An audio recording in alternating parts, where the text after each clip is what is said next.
All right, hitting it right now. Go live. There we go. So we're going live.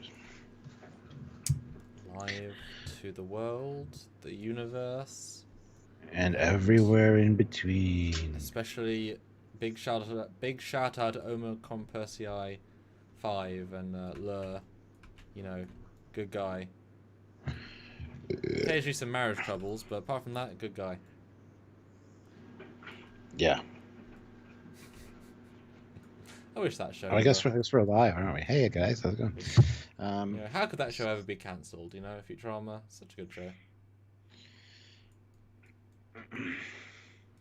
Hold on, I just gotta talk to the moderator chat for a second. So you guys just welcome back, guys. Hello, one and all. We are doing our last live of this part of pre-Christmas, but there will be another live in 2021. 2020. Yes, there will definitely be another one in 2021. But now we're talking about episode 11. Oi, long day. Episode 11, nailed it to my own thumbnail. Lovely bit of thumbnail. It looks great. This ship, much better. It flows. It, is the same. It just looks better. While confusing still. But, It does look better. So welcome back, guys. And we're talking about episode 11, predictions. This was originally called Citadel, but they since changed it last minute to Sukal. S-U apostrophe thing, K-A-L. Which I think Sukal is either Vulcan or some other language for Citadel. But it is still Citadel, just in another language. Wow. So, yeah. Mr. Behind the scenes there. Now, right, and also behind the scenes, guess what? Most of this episode was filmed in the old penitentiary up in Kingston, which is just outside of Toronto. So really nice architecture and some, so it'll be cool to see the Kingston Penitentiary in there because it's a beautiful building. So because it's quite confusing next time on, and I was wondering how much of the weirdness will be CG, like big environments. But the fact that you filmed on a location is good. Hopefully that'll ground it a little bit. Because I was not worried, but often with big CGI environments, like your brain knows it's not real, so you just disconnect slightly. That said, obviously, if it's trying to be a weird environment, that's a good thing. But I was kind of worried they were going to rely on that a bit too much. But that's cool. Well, we got two super great super chats to start. To be fair, most super chats are amazing. But there are super great super chats. And there are presidential super chats. Are any of these presidential super chats?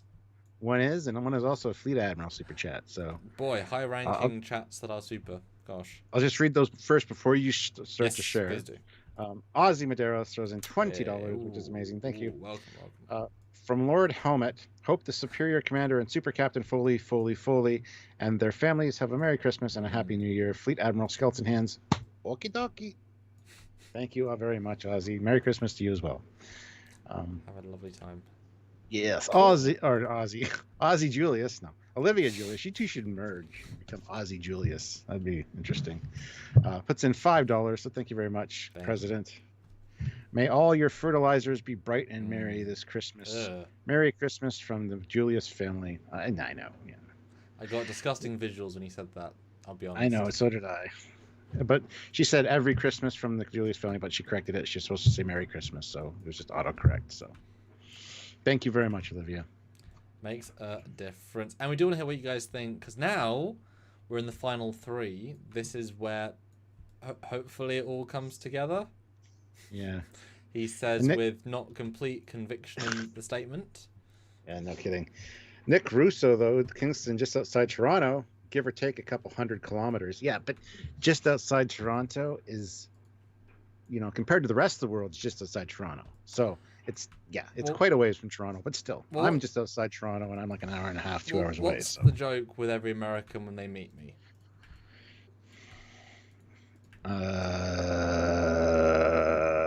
Do you know Bob?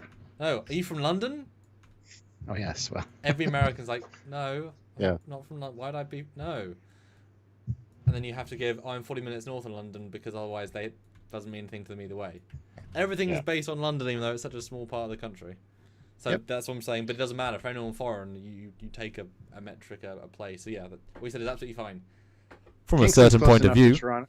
Yeah, Kingston's close enough to Toronto to say it's just outside Toronto. in my opinion. And I'm besides, Canadian. Americans can drive an hour to the cinema. So, yeah. outside is relative to how far you yourself are willing to travel. Exactly. We got another super chat. Oi, oi, governor throws in £5. Good evening, guys. Hope you both have a great Christmas and a happy New Year. And tomorrow, let's hope we don't know what caused the burn. It's too early for that. Ooh. Yeah, I kind of agree. We'll talk about that. Which is a weird thing to say. But I'm not going to disagree.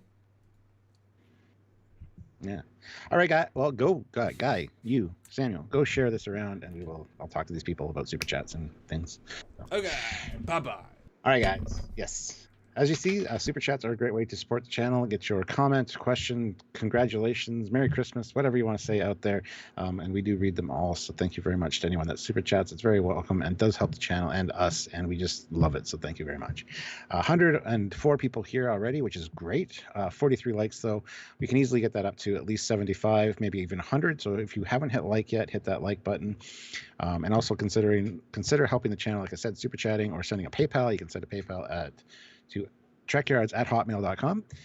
Just let us know in the chat that you've sent to PayPal, and we will read your comment or question via PayPal that way.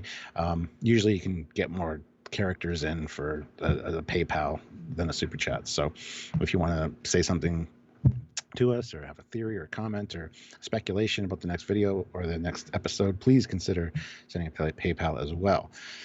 Other ways to help us out, you can use the links down below in the description of every video to go check out some Eagle Moss stuff, save yourself some money with the discount code Trekyards10. You can head on over to the Teespring store and buy some cool Trekyards merch. Lots of great stuff over there. And yeah, just have fun down in the links below. There are a lot of links to different things, including our Facebook pages and all of our other social medias and the Captain Foley personal channel. So there's a lot of great stuff down there. If you guys are so inclined to go check it out. So anyway, yes. So we will get to the Shipyard's comment in just a second. First stream he's caught. So there you go. We will read that in a second, Shipyard, once Samuel is back, because I'm sure he'd like to hear that, considering you're also from across the pond.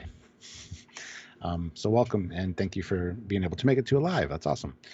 Guys, you also get a Christmas present from me tomorrow, as I have a review of the Eagle Moss Orville shuttle, which will be out tomorrow.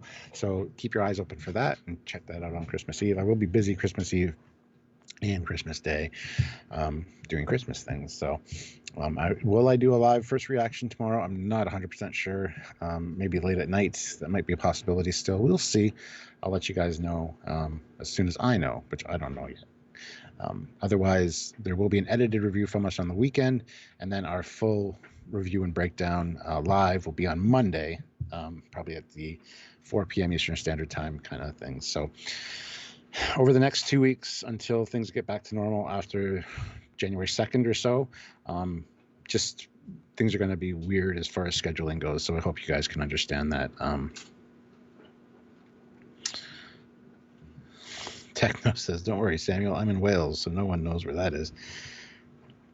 I know where Wales is, but yeah. Anyway, Samuel's taking forever to share this one.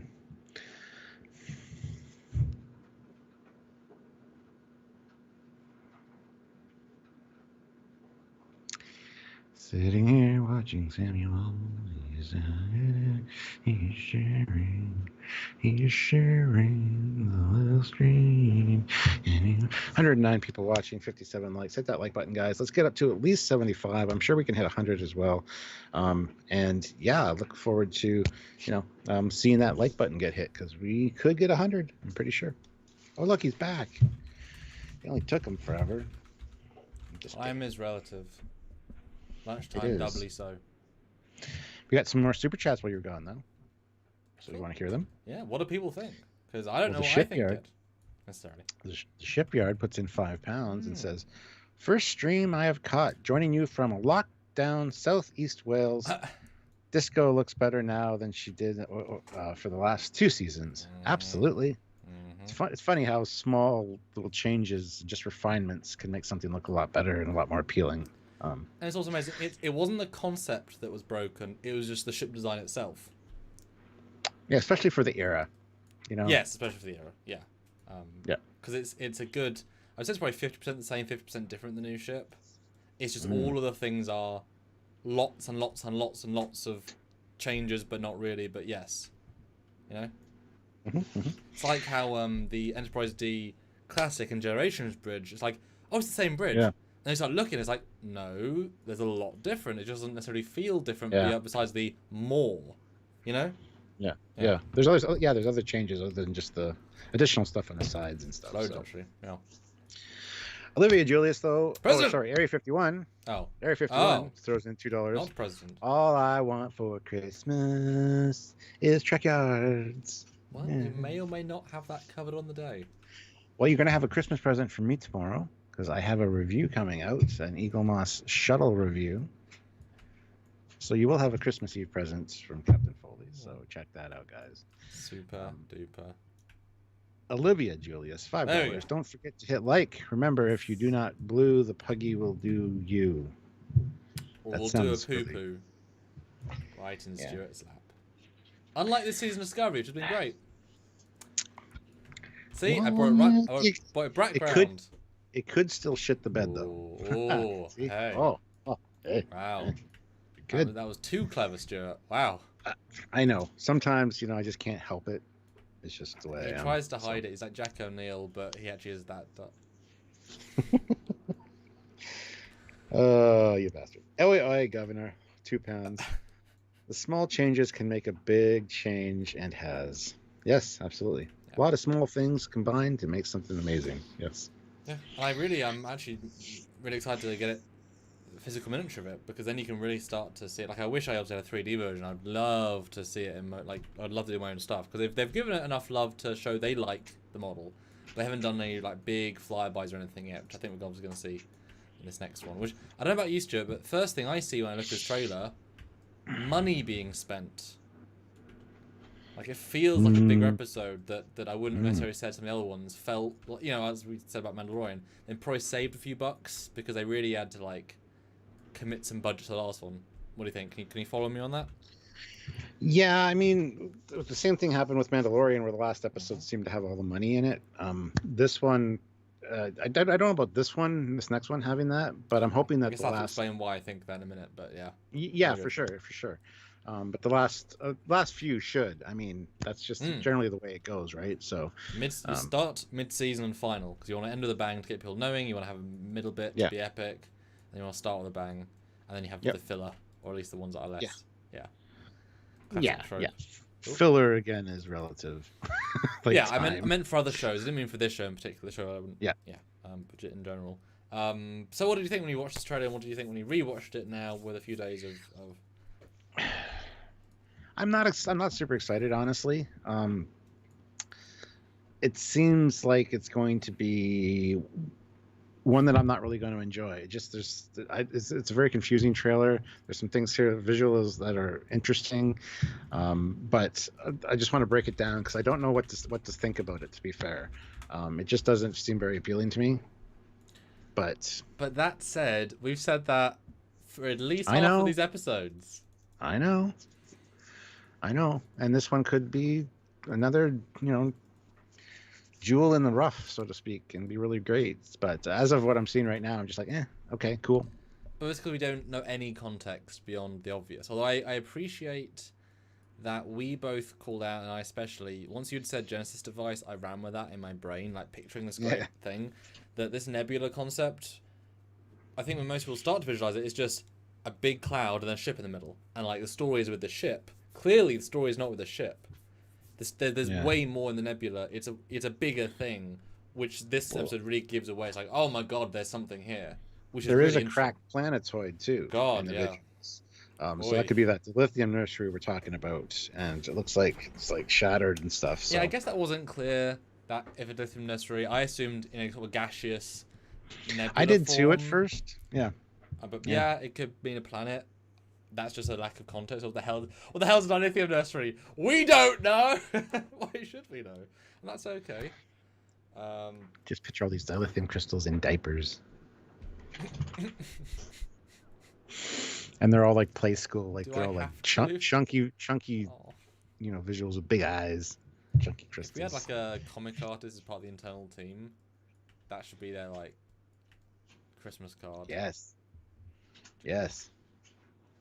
Goodness gracious me, Stuart. But no, Anywho. I was confused. I was excited. I like the music in this trailer. I like a lot of the music in the trailers. They're very Undiscovery like, but it's kind of got that like edge to it. Like I quite like the melodies a lot in these trailers. I like that Kolber's in it more, and we'll also have to talk about that definitely in a few minutes. It looks more looks more Burnham focused again, like season 1 and 2, where she's always the one leading the mission, which at this point is neither here nor there. It's just it seemed to be quite focused in that regard, and it does feel like Saru's very much gonna go off on one. Like this is where the line of like what we follow instruction wise and not follow instruction wise. I get the sense that he's very much doing it. Okay, we're doing it anyway. Vibe, you know. Rather than I don't get the sense Starfleet ordered them there, just based on I don't know, just my yeah.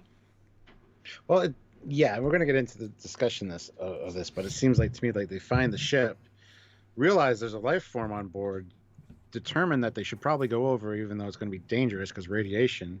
Like there's a structure here that it looks like they're maybe not authorized to go over necessarily, especially considering there are Kelpians on board, and Vance might think that Saru would get compromised by, being amazed that there's Kelpians or something. So it could be that they're going against orders, or doing something that they probably shouldn't. But anyhow. Yeah, I took it more. I mean, I agree that's also a possibility, but I took it more as because they are able to not only scan the ship, but also be with the computer systems where they are. I assume they work out that somebody living on the ship, back at Starfleet HQ, and then jump. They don't need to warp there or jump there before they get that information. So I take it as that way around. Like, I don't remember where we got to exactly last week with how I think we didn't. They got access to the computer. That's all we. Okay. As far as we go. Yeah. So I'm guessing at that point we're going to start with someone walking into Saru's office and being like, "Captain, we've got all the information on the ship, and yes, there's one survivor on the ship." And he's like, "Do you have a life sign?" "Oh, it's a Kelpian." He's like, "Okay." And then if it's Tilly, she says, "Should we tell Commander Vance, Admiral Vance?" And he might say, "I don't, But then we'll get a hail maybe saying, maybe Vance will say, "Attention all ships of the Federation, the Emerald Chair is attacking this planet, we need you to go there." And he has the split-second decision of, do I either go right now, because everyone can beam on our ship, so I either have to go one location or the other. And he chooses, quickly, jump us to there. Maybe not that dramatic, but I don't necessarily want Saru to go against orders, but just there's a slight tone I got there in how they're presenting it. Could be. Yeah. Yeah, because if he has to choose between saving a Kelpian or, because it seems almost like Osira is going to be in this episode as well, maybe chasing them, but. Well, we were never given a sense of where this thing is, so they can still use the. So they, sure. Although actually, I think you might be right. I was assuming the next part though. Like the Emerald Chain is coming after them, because maybe we might get the point where, and this is maybe at the end, where the Discovery. So there's a fleet of ships on their way to attack them, and they know maybe they can't spore out because of radiation, and they're stuck, and they can't warp out because whatever reason, and they're like, we either got to fight or whatever. I don't know. It could be interesting. Well, we got another super chat. Okay. The Shipyard throws in £5. Do you think Disco would look better if the nacelles were above the secondary hull like normal Star Trek ships? Yes. I would like the struts to come out and angle up a little bit, have them there, or even just do a 90-degree angle up. And very short, though, not high, just very short. Still underneath the saucer, but yeah. It would look better than just straight out, in my opinion. I've tested that, and it doesn't look as good as you'd think. Well, we've looked at a few different versions of Discovery that have been. I prefer that personally, though. But I think you'd need to change. Like I said, I've tested it with the original version, and you'd need to change more things for that to work. Like it is, for what it's worth, it's balanced in its own way. For better or for worse. Once you start changing that, you'd need to change other things. Which, hey, I think we're all for. At least which needs to be done. It's fine. And it definitely would have been nice if things had moved for this version. But shall we get into the images? Absolutely. So we start off with another lovely shot of the ship. Nice looking thing. Not quite as popping. Like, none of the glows work very strongly. And I'm wondering when this is, because they just seem to be in generic space, but they're not going to make a new shot just for this. So do you think this is maybe this is like the initial shot? Maybe they're still in the gamma quadrant, and this is like their establishing shot, maybe? Probably. That's kind of the vibe that I get. I do like this shot, though. We need more beauty passes like this, because this ship does look good now. And, wait, it flies now? Hey, it's always flown. We just never saw it. One thing I don't like, though, is that clearly those windows are no longer windows on the rim, which is confusing, because they're not windows. Like, they can't be windows. They're massive. They're, several rooms wide, and there's no space. So either they are windows and they've been... I've never noticed that before. They either are windows and the team is stupid to do that, or they're not windows and now it's linked to spore drive tech and they've, moved where people are, etc. But also they're not lit up like windows. Like, there's nowhere... You know what I mean? It's weird. Yeah. That does not look good. It makes it feel like a big rusty bit of metal rather than a living ship. It's my little caveat there. Apart from that, it looks nice. Yes. Whoa. Well, the first shot, we got this cracked planetoid, which I believe is going to be referred or explained as being the Dilithium nursery. Wow. Now, do you think... I've heard speculation that the ship crashed into it, and that's why this is the case. I don't think so. I think this is from the burn, that this is cracked like this, because it's a planetoid. So I don't think it's from a ship crash. Well, if the ship crashed and then the dilithium in the ship went burn... But then there'd be no ship left. Unless the planet absorbed the energy and then took it, like unless some space sci-fi thing happened. I mean, who's to say, we've seen things where energy gets moved from place to place. I don't know. I mean, just looking at it, and this is why I say it feels like a bigger budget. That is an expensive particle simulation. Like, that is a big thing to create, especially the ship flying through in a minute. It feels big. It's not just like, it's not just a black bubble with some low poly ships in it, But what is interesting about it is that if you look at the right-hand edge of it, there's visible wisps of stuff. It really messes with the scale, because if it's not planet-sized, I wouldn't think. And if it is, it's like... I think it's more moon-sized. That's why it's a planetoid, not a planet. But even so, that would be massive, and that means there's no gravity. Like what do you think? What do you see there? Because it's really an odd visual, which is interesting. What do you mean? What I like? I literally see a moon-sized body that is now cracked and has an asteroid floating around it. I don't think the nebula is a result of this at all, but I mean, what are the wisps then? Because there's so many wisps. Oh, just nebula gas, which might be affected by being close to the bot. I don't know. That's what I mean. It feels like there's some sort of weird... Like, this whole trailer feels sort of mystical to me a little bit, like kind of Doctor Strange-y. I think it's just a visual to show that we're in a nebula. I don't think there's going to be any meaning behind it, personally. Okay. But Merry Christmas says, or puts in $1.49 with some trees. So thank you, Jill. Merry Christmas to you as well. Is your first name Mary? But and I was always with you there, but until you look at the top cracked bit, in all of the cracks, there's like smoke. And it seems like a fog or something. Just it's going to be just for visual purposes, though. There's not going to be any meaning behind it, I don't think. I feel like, or maybe the crack let loose gases inside the planet's core, or cause it's presumably going to be a very unique environment. That's why it's the secret, etc., etc. Like, I feel like it's not just going to be a planetoid. It's going to be a planetoid with unusual this, and this, or 1 in a million chance. We're going to get some sort of line of, we've never seen this thing form before. And looking at database, neither has Starfleet. In 3,000 years, yes, this is unique. Like, I can imagine that sort of dialogue. Well, here, maybe that gas, those wispy things, is just not liquefied, but particleized dilithium, which is like in a gaseous state now. So it's a new form of dilithium. That might be interesting. Dilithium dust. Ooh. And actually, I could buy that because it's still got some vague magnetic property, so it's still sort of connected to the planet, but in wisps. Like, it's gravity. Although we do see, especially on the left, there is a visible red glow from inside. Now, the problem is with visuals, it could just be visuals. But there is one on the right, but it feels much further away. Is there a ship? Are there several ships? Is this a ship going through? Is this a... no? That's probably just lightning or something from the nebula, would be my guess. Because Okay. it moves from frame to frame. So it's just probably like okay. like the Mutara Nebula, right? Okay. This is such a good visual that's interesting to me. Yeah. Hmm. Ooh. Okay. Let me get Stamets saying there's someone alive on there. And if you zoom in, you can see it is a Kelpian, confirmed. And it's in pad mode. Home exit. Goodness.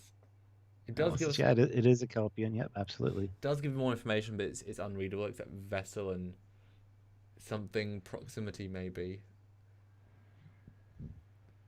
But he's concerned and confused. But it looks like they're at a meeting and then they get told. Oh no, Stamets is on the left. He's drinking. I think this is the end of the wake. I wouldn't be surprised. He was at the wake, wasn't he? Was he at the wake? Yeah, he's in the background. And see, I know for a fact that Gray comes back in this episode as well. Mm-hmm. So I think that this is all happening at the wake, because they got access to the ship's computer. Yes. Then they had the wake with the toasting and all that. I think it's going to continue from there. Yeah, and I can see that. he's going to get an alert from engineering or wherever that they've got some information from the ship, and it's going to pull up, and they're going to have to scramble from here because they find out there's a survivor. And then it looks like they tell Saru, and he's like, "Oh my God, we gotta go now," because the look on his face is. And I can imagine if you want to give a reason as to why, let's not say break chain of command. And yeah, based on the other pictures, yeah, this has to be at the wake. There's too many people. Yeah. But you can imagine that you've just lost somebody who sort of you care about. So I can imagine that because he's now in a slightly more emotional state, he's more willing to say, "And I won't lose the Kelpian too." You know, maybe losing Georgiou was pushing him over the edge there. Timothy Moore says the writing should be in reverse on the backside. If you're taking it for face value, yes, but it's a future hologram, so it could look like it however it wants to look from every side. It could look that way to present to other people. You could make it opaque, maybe, so that exactly. Like presumably. So I have no problem with that. Even the ones on the bridge do the same thing, and that's to give the captain information, because we complained about that in season 1, that everything was backwards for the captain with these stupid holograms. And it would make sense just to have that tech presented that way on the other side, even though it's see-through. Well, wasn't there a moment where we saw one of the mirrors and it was actually reversed? Like two people looked at the mirror from different perspectives and it was the same holographic image technically? Yes, I think so. Yeah. Okay, so yeah, I like that, and it does link together. And it would give us momentum, because we definitely paused on the last 2 episodes with the story. And I can imagine Gray might be... I feel like maybe there might be... Okay, so I think Stamets is going to come in, because I don't want to say that just because it's a Kelpian, that's going to be enough to pull everyone out. So I think it's going to be... No, it's Saru, though. It will affect Saru. But you were saying last time that you think he's still going to buy the book, whereas I saw him a bit more against the book. But I think we're going to add that other level where... Okay, Stamets, yes, he explains the person, but then, because they've now got the data of the computer, he's able to say, it's not just a nebula, it's a Polaron-based da-da-da-da. And then we're going to cut to Adira, who's then Gray's going to suddenly be next to them and say, I know what that is. So do I. Well, my hosts dealt with that. And then they're going to walk up and say, I know that from my past experiences, I can help. And because Gray's come back in the situation, it shows how important it actually is. It's something that means more than they know. And because otherwise, why is Adira here? Totally disagree. But why disagree. Okay. Adira's at the wake. I think Gray's going to be there because as a, hey, I know I can sense you're sad kind of thing or whatever. Not that she'd be sad, but anyway. And they're going to have Stamets and Adira talking, and then Gray's going to show up and Stamets is going to, he's here? I don't think you should have been away so long, Gray. I'm going to leave you 2 alone now. Maybe that's when he gets the alert and he goes and she's going to talk to Gray for a second. I don't think it's going to have anything to do with this. The Gray part is totally separate from this whole thing. Okay, it's just that. Honest, I guess the reason for Grey being away is just we didn't need the character, which is fair. I mean, Tig was because we didn't Well, need the character either. he was trying to, Well, we don't know make yet, sure, though. We don't know yet. Well, no, that's what this is speculation, right? This is predictive. He was trying to make sure that she was making new friends. So he buggered off because otherwise she'd be the girl that talks to herself all the time. Her imaginary friends. But they were sad the whole time. Anyway, so why now? That's what I'm saying. I think that's something that brings them out on purpose. Yeah. I mean, I agree, probably won't be, but that would give more reason for the idea of a Grey thing to happen. Because especially if Grey knows something. Yeah, I'm nixing that right now. It's definitely not going to be the thing. Sorry. And I can see that. Captain Kurt though puts in $5. Maybe they were trying to make artificial dilithium and farm it on the planetoid, and it went horribly wrong. Well, the dialogue from one of the other ones was they found a dilithium nursery. That was part of the, and they were excited about it because dilithium was, in short supply. It was actually quite specific what it was and wasn't. So found. Yeah, I'm sure they tried to harvest it or something, and that's what it ended up causing the burn because it's probably unstable dilithium or something because it was in a young state or whatever. I don't know, but that's going to be what caused the burn, I think. So. Olivia Julius, $50. Wow, thank you very much, Olivia. Christmas indeed, Jesus. Hey! Oh, you better watch out. You better not cry. You better not pout. I'm telling you why. Precious the pug is coming to town. Hit like, everyone. Thank you, Olivia. She'll eat you while you're sleeping. She'll take all your presents. Doesn't care because she's a pug. She'll... Olivia Julius, $5. What is the best Christmas present? How about a new shower curtain? The captain and commander's cartoon characters on it, found at teespring.com. Yeah, we can stare at you in the shower. If you've ever wanted us to stare at you blinking, emotionless and blinkless, now's your chance. I'm not like. Although, to be fair, I could just freeze frame us and have the same effect. If you're so. Well, hold on. Let me see if I can. I'll go to the merchandise tab here, and I'll pull up the shower curtain and pin it to the top so that people can. Definitely our best piece of merchandise possible. We've got everything, and we would love to have some free samples. Yeah, but they don't give free samples. The bastards! I'm not spending on my own merchandise. What the hell? Yeah, and because you don't make. So buy us our own merchandise for Christmas, guys. Just kidding. I'm just kidding. That would actually be great, to be fair. But I don't know. I feel because maybe Grey is just setting up a season 4 storyline. Because they've obviously planned a storyline. I think they knew they weren't going to get cancelled because I think Discovery's kind of immune to getting cancelled based on what it means for the network, etc. Unless it literally bombed, I think it's immune from getting cancelled until it wants to be cancelled. Oh, the shower curtain doesn't have us on it, Olivia. The shower curtain has the Trekyards with the pinup lady. Oh no, check out oliviajulius.com/Trekyard store. All of the best stuff is there. Yeah, I'm gonna pin our shower curtain to the top of the chat so you guys can see it. There it is. Ba-ding. So how do you think Grey's gonna feature, or is it very much just a I'm sorry I left you, but you suck at making friends? Yeah, it's going to be a total B story. It's going to be what's going on behind the scenes. It's going to be very, very short little scenes, I think. I don't think it's going to have anything to do with the plot. Yeah. Well, speaking of, I mean, do you think there's going to be... Because we really much got a very direct A story of the... What's it called? The Viridian Nebula? No, not Viridian, but was it the... Oh, I don't know. I didn't write it down. But is there going to be a B story? Are we going to get Vance? Are we going to get Emerald Chain? Like, really get it? I know he's vaguely said... It's going to be the Emerald Chain... following them for some reason. Okay. It's going to be the Admiral Chain. Spore Drive. I mean, the reason's obvious. Yeah, so I think the A plot's going to be the ship with the Kelpian survivor and the whole burn thing. The B plot's going to be Osira tracking them down, probably with the use of Book's amplifier, which would be funny because he said it was safe, but that'd be great. And then the C story is going to be the Grey and Adira thing. So. We'll get into the ship, but we do see a ship.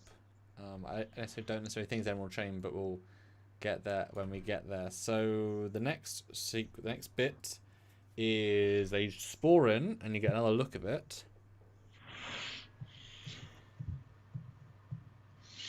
Yep.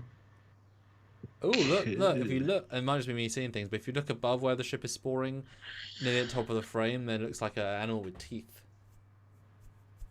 It's kind of a white part in the fog. There's like 2 bits of a white head. Yeah. Wouldn't that be kind of cool if there's like space whales going? No, that would not be cool. Why not? Kyle Wong, 5 pounds. Hey, good to see you again. Happy Christmas. They were probably trying to accelerate the dilithium formation in the nursery, but it went wrong. Yeah, absolutely. And that ties in with the Genesis device. You know, I want it to. I want to accelerating. Exactly, accelerating the process, and it just went horribly, horribly wrong.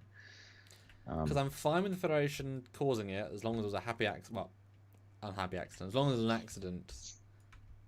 Matthew DeFreitas, book will portray them. Boom. No. That would be stupid and just dumb. And no. Thing is, there's no setup for that. Like, even the mirror stuff, they literally saw a mirror in the first season. Like, look, mirror universe full of the mirror. Like, that was the setup. Book is not been set up that way. In fact, Book's set up to be like second in command, maybe.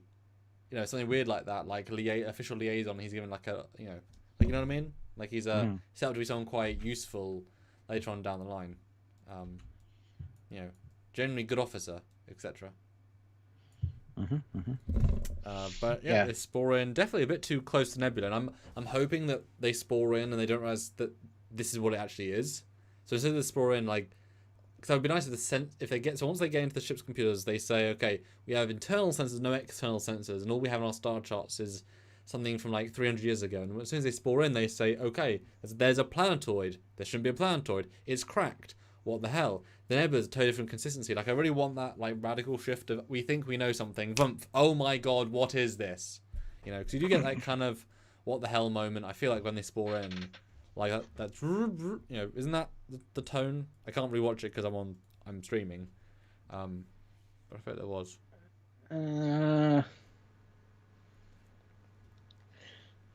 I don't know about that. I think they might spore in and realize, shit, there's floating debris around here. Damn it, we didn't really expect that. We were expecting just a nebula.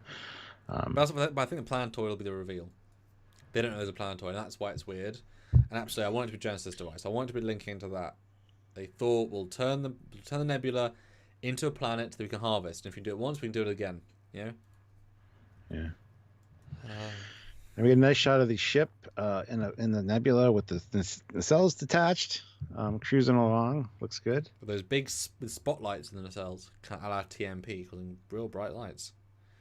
I don't like how bright the red lights are on the front, but small thing. It looks very Star Trek Online. Yes, it does. Those are the weapons. Yeah, it really does. And in fact, yeah, the blinkies are all blue. That's weird. We haven't really seen it that clearly. It's weird. Then we get some bridge action going on. They're at red alerts. I can't see anything else. There's just some sparks going on. But based on what's on the monitors, it looks as if it's like, my gut is it's a nebula that's into like I said, hit debris or the shield. Maybe shields can't function, and part of the debris is attracted to metal. And so they're having to like duck and weave around it, and they get hit by multiple pieces until they work out how to stop it, like do a repulsor field or something. And so it's just, that's why it makes the playfield even more dangerous, you know? We got a shot of Book and Burnham, and then the whole radiation monitors. And Dr. Hugh's in it. That's great. Now look at the ship on the screen behind Dr. Hugh. Dr. Culber. Looks very Romulan, or not Romulan, Tholian-esque. It's probably just the Kelpian ship, but still. There it is. It looks like a Tholian ship, though. No, I'm absolutely going to call it's not the Kelpian ship. I mean, it could be, but I think it's an unexpected station. Obelisk or something? Yeah, it's something weird. Yeah, something weird, something that maybe the Kelpians, when they walked in, they found it, and that's why they couldn't leave, etc. Like, there's going to be a really like nice bonus mystery here, because that looks too. I mean, the fact that we see these real visuals and things like, they clearly aren't a Kelpian ship, so something else is here, either on the planet or something above the planet. I think That being said, that ship looks a lot like the ships that were in that Kelpian episode. The Baul ones. The Baul, yeah, doesn't it? It's the same. Yeah, and I guess you which could would be argue, awful because it's 930 fucking years later. but I guess you could argue that, I mean, the Trekyards had no spacefaring ability of any kind, so of course they're going to end up working with Ba'u technology and then evolve with that. Like, they're not going to invent their own stuff. They're going to base off Yeah, but everything. 930 years later, they're not going to still look exactly the same ship No, design. I agree. It's daft. So I hope it isn't. But you're right. It does very much feel like the shitty Ba'u ships that I'm glad Eagle Moss has never made. Because think about it. How many years? A year and a half later, they didn't, you know. And I guess they will eventually, but it's bottom barrel stuff. Alan Parr says looks like the Bubble ships too. Yeah. MB Cluett says that too as well. So. But for me, it feels like this obelisk of honestly, I think it's because I'm linking it in my brain to the Star Forge from Star Wars: Knights of the Republic. It has that almost exact shape, feel. Basically, I think I'm just adding this extra like layer of something here. You're just thinking they find a ship and they're on the ship, but I think they're going to see something and find something and do something. Now, I've heard rumors that Nan is also returning for this episode. Oh wow! Or the actress anyway. So I don't know how that's going to play in, but Flashback, again, that's not in any of these photos. So usually we don't go beyond these, but I've heard that she's going to be. Maybe she's the life form. Maybe I don't know. And we get a hug with Tilly and Burnham, and the kiss of Stamets and Dr. Colbert. Yep. Then we get the start of it. Somebody that looks like a Bajoran. Looks like he's got a Bajoran earring or something. So now, is that a battleship? Oh, this is the Kingston Penitentiary, maybe. I don't know. That does not look like a penitentiary. Yeah. See, is it? But how interesting is it? It's like such a weird thing. Burnham's wearing red, and this other guy, is this Dr. Colbert? It kind of looks like him, but it doesn't. Yeah, but it also doesn't. It could just be me. Maybe I see somebody else here. People have been saying it's Dr. Colbert, and I'm like, yeah, probably. It probably is. I mean, you wouldn't hire an actor that looks that similar to him. Could be like his brother or something. But yeah, to me, I was instantly like, oh, Colbert's going to be in it in 2 parts. He's being transformed or metamorphized. Because they're obviously it seems like, they go over, they're wearing the tactical gear, but here they're in totally different uniforms. Because. Well, let's do it one at a time, Stuart. We're jumping ahead. Each one is a very specific imagery. So the first one you see is this destroyed, gives me the vibe of, you know, that painting where all the staircases go in opposite directions? Yeah. When you lighten up, it isn't. It's just it's multiple levels with staircases. But this could be the planet, but even if it's the planet, then there's still, like, this gives me a sense of thousands of years of society broken down. But he's wearing too much advanced tech. Maybe this could... you know what this could be? This could be a Trill flashback. Could be a Trill vision, yeah. We haven't seen necessarily all the hosts. Not necessarily. That would explain why Grey comes back. It's a bit of a radical swap. I mean, not necessarily Trill thing, but it could be someone else that took him. But this is not, like... Or unless the Kelpie ship found, like, their planet and there was actually life there, but it's a destroyed moon. Like, it's such a weird visual to have. Could be like an old mining facility or something was part on the planetoid.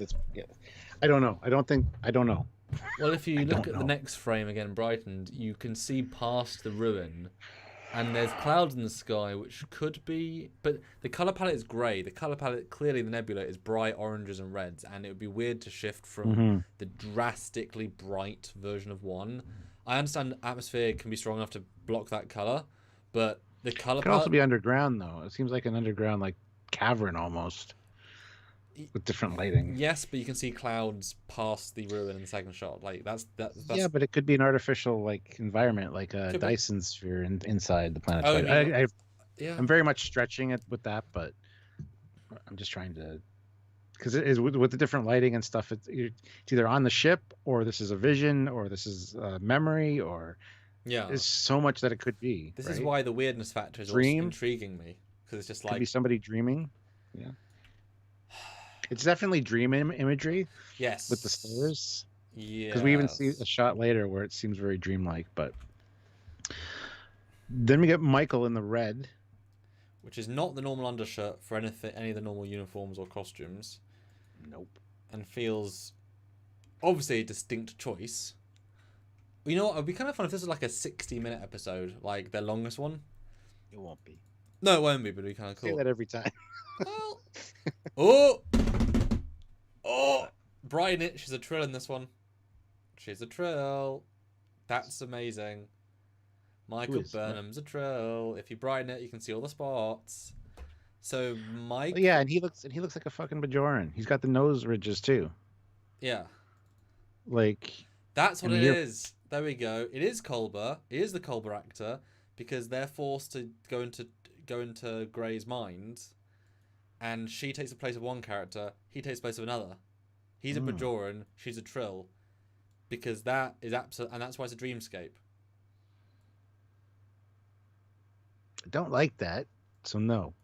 But that's Culber. I mean, yeah, that's a Bajoran Culber, absolutely, and that's a Trill. But the nose thing threw me off. Like it looks different enough. That could be different characters. I remember we haven't seen a Bajoran yet, and we have actually the Chinese guy, but 20 whatever. But yeah, Trill, and in fact that red does kind of look like the robes on the planet, like a variant of that sort of cloth on Trill itself. Oh dear God! But I love that though. As soon as you brighten it up, it's like it's black, and then boop, nope, Trill. What a reveal, Jesus. Well, the next few scenes are very dreamlike again. Get more stairs, you get rotating, you get lightning, you get what seems like almost. The doorway with the stairs going up to it and the weird wall pattern seems like something out of Event Horizon. Yes. Crossover. Stuart, they're going to the Satan dimension. Maybe CBS suddenly got the rights to that movie and they said, F it, we're doing it. Why? Because I really like Event Horizon. Maybe Michelle Paradise was like, I like Event Horizon. Everyone's like, sorry, what? We're doing a crossover. What do you mean? Oh, we're going to Hell Dimension. And they're like, what are you on about? Why are you making us do this? Cornelius Sire and $5. It seems like they are reliving memories through someone else, like the Prophets did with Cisco. Yeah, I mean, sure. Now, could it be directly linked to Grey or not? Because maybe it is just the planet. Maybe the planet is making them, like you said, have visions. Maybe there's an entity on this planet. There's an energy force. Because I don't. It could be something with the obelisk thing too. Maybe it intercepts their transport over and beams them on board itself, and it's. I don't know. I don't know. My brain hurts. But that was a pretty revolutionary thing to go into, though, to work that out. So it's definitely dream content or dream vision. Yeah. Maybe where as soon as they spore in, Grey's at a window and there's like, I recognise this. What do you mean? I don't know. Somewhere in my past lives has seen this obelisk before, and the only way to go into it is because Burnham has the scans of the Trill pool, and so they like recreate it. I mean, it's so fine. It's this future. Who cares? They make the new Trill pool, and they link up with. Cause we've already seen that once. We've already seen them create this environment once, right? It's not a leap. And it make the Trill episode more important, and they have to live through certain things. That's weird. And the door to me feels fully symbolic. Part of the dream world of there's a creature, there's a baddie, there's a force that's trying to get them, and clearly it's been chained up and has been stopped, and then it's the symbolic death thing that is coming after them. That's what I take from that. It's not a real threat; it's a dream threat. It's Yeah, it seems very representative of something else. Like, oh, these are your darkest emotions. It can't be literally that. Like, because then in this shot, you get like a ship, which seems very Star Destroyer-esque, also very Event Horizon-y. You see big turrets on top. I'm thinking that this is probably Osira, even though it's a different design altogether than the last ship she was on, but there's still the big gun turrets. Do you want me to be annoying here? No, well, there's a first time for everything, Samuel. You've never once been annoying in 6 years, so please go and do an annoying thing. I think it's Klingons. Oh, for fuck's sakes! That art design. Now that you said that, oh my God! Because it looks like a future Klingon Discovery design. Oh my god. Because what a way to reveal the Klingons. Like, a Klingon ship walks in, and we get a stupid line of, we haven't seen the Klingons in 50 years. Ugh, again, or not really. And we see a single Klingon beam in. It's just a random guy. There's this really weird ship, but it makes more sense because of the future. And I'm not sure how that'll play a part. Well, but actually, they're goodies. It's just a very menacing looking ship with Klingons. this is the next shot. You see Bryce on the bridge. It's red alert. And on his panel and on the whatever it says Viridian. That's the nebula. Is that the nebula? Or it could be the planetoid as well in the center of the nebula now. It doesn't say Viridian Nebula. You know. It doesn't. So. No, it doesn't. There's something behind him on the screens too that looks like it could be related to the ship. It looks. And Tilly's in charge. Looks like Tilly's in the captain's seat. So. I think so. Where's that? She's in front of Bryce. Looks like she's in the captain's seat. Well, actually, yeah. Maybe that is the other plot. Maybe there is. So okay. They spore in. There's two things. There's a ship, which we haven't seen yet, but it's a really simple red MacGuffin. Like, it's just a ship. It's fine. Then there's a planetoid / the obelisk. Burnham and Doctor beam that way around, and the other guy, Saru beams the ship. So you get two plots. The ship is actually the least important thing. It's just to get them there. Obviously, why would you not send the Doctor to help the people in the ship? But where else would Saru be? He'd be on the ship, surely.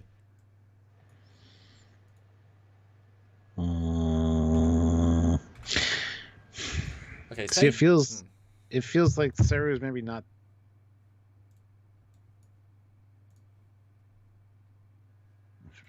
There we go. Sarah maybe went over to save them because they got intercepted and didn't go where they're supposed to go. Maybe he takes a shuttle or something. I don't know. Eugene, though, puts in 100 rubles and says, please, no, in regards to the Klingons. I'm pretty sure. And Captain Kurt says, wasn't generations in the Viridian system? Yes, they were. Which is why I said Viridian earlier. I was sure it wasn't that, but actually it's very close to that. Yeah. Olivia Julius, $5. Want more Captain? No. Go to Captain Foley's personal channel for more info on the Captain's life, or more into the Captain's life, more reviews, and all other things. Captain Foley, don't go. But John does say, do you think they fix the Klingons? If it is the Klingons, they could easily, it could be like a normal looking Klingon, and then they'd have like their way of saying, hey. If they do that, that'd be great. No explanation, just, hey, they look normal now. They have ridges now? Yeah. They have ridges now. They ridge now? And to be fair, though, it'd be kind of fun, actually, if they do get to a situation where the obelisk is doing something dramatic, and they sound distress call, and a Klingon ship picks it up. And they say that without any sort of context, but actually we're allies with the Klingons, so it's not really a big deal. Obviously, I'd rather it not be that ship, obviously, but yeah. But we do see then Stamets in the non-engine room, and Greyo's clearly in the background there, doing their thing, and he's, we can't leave them.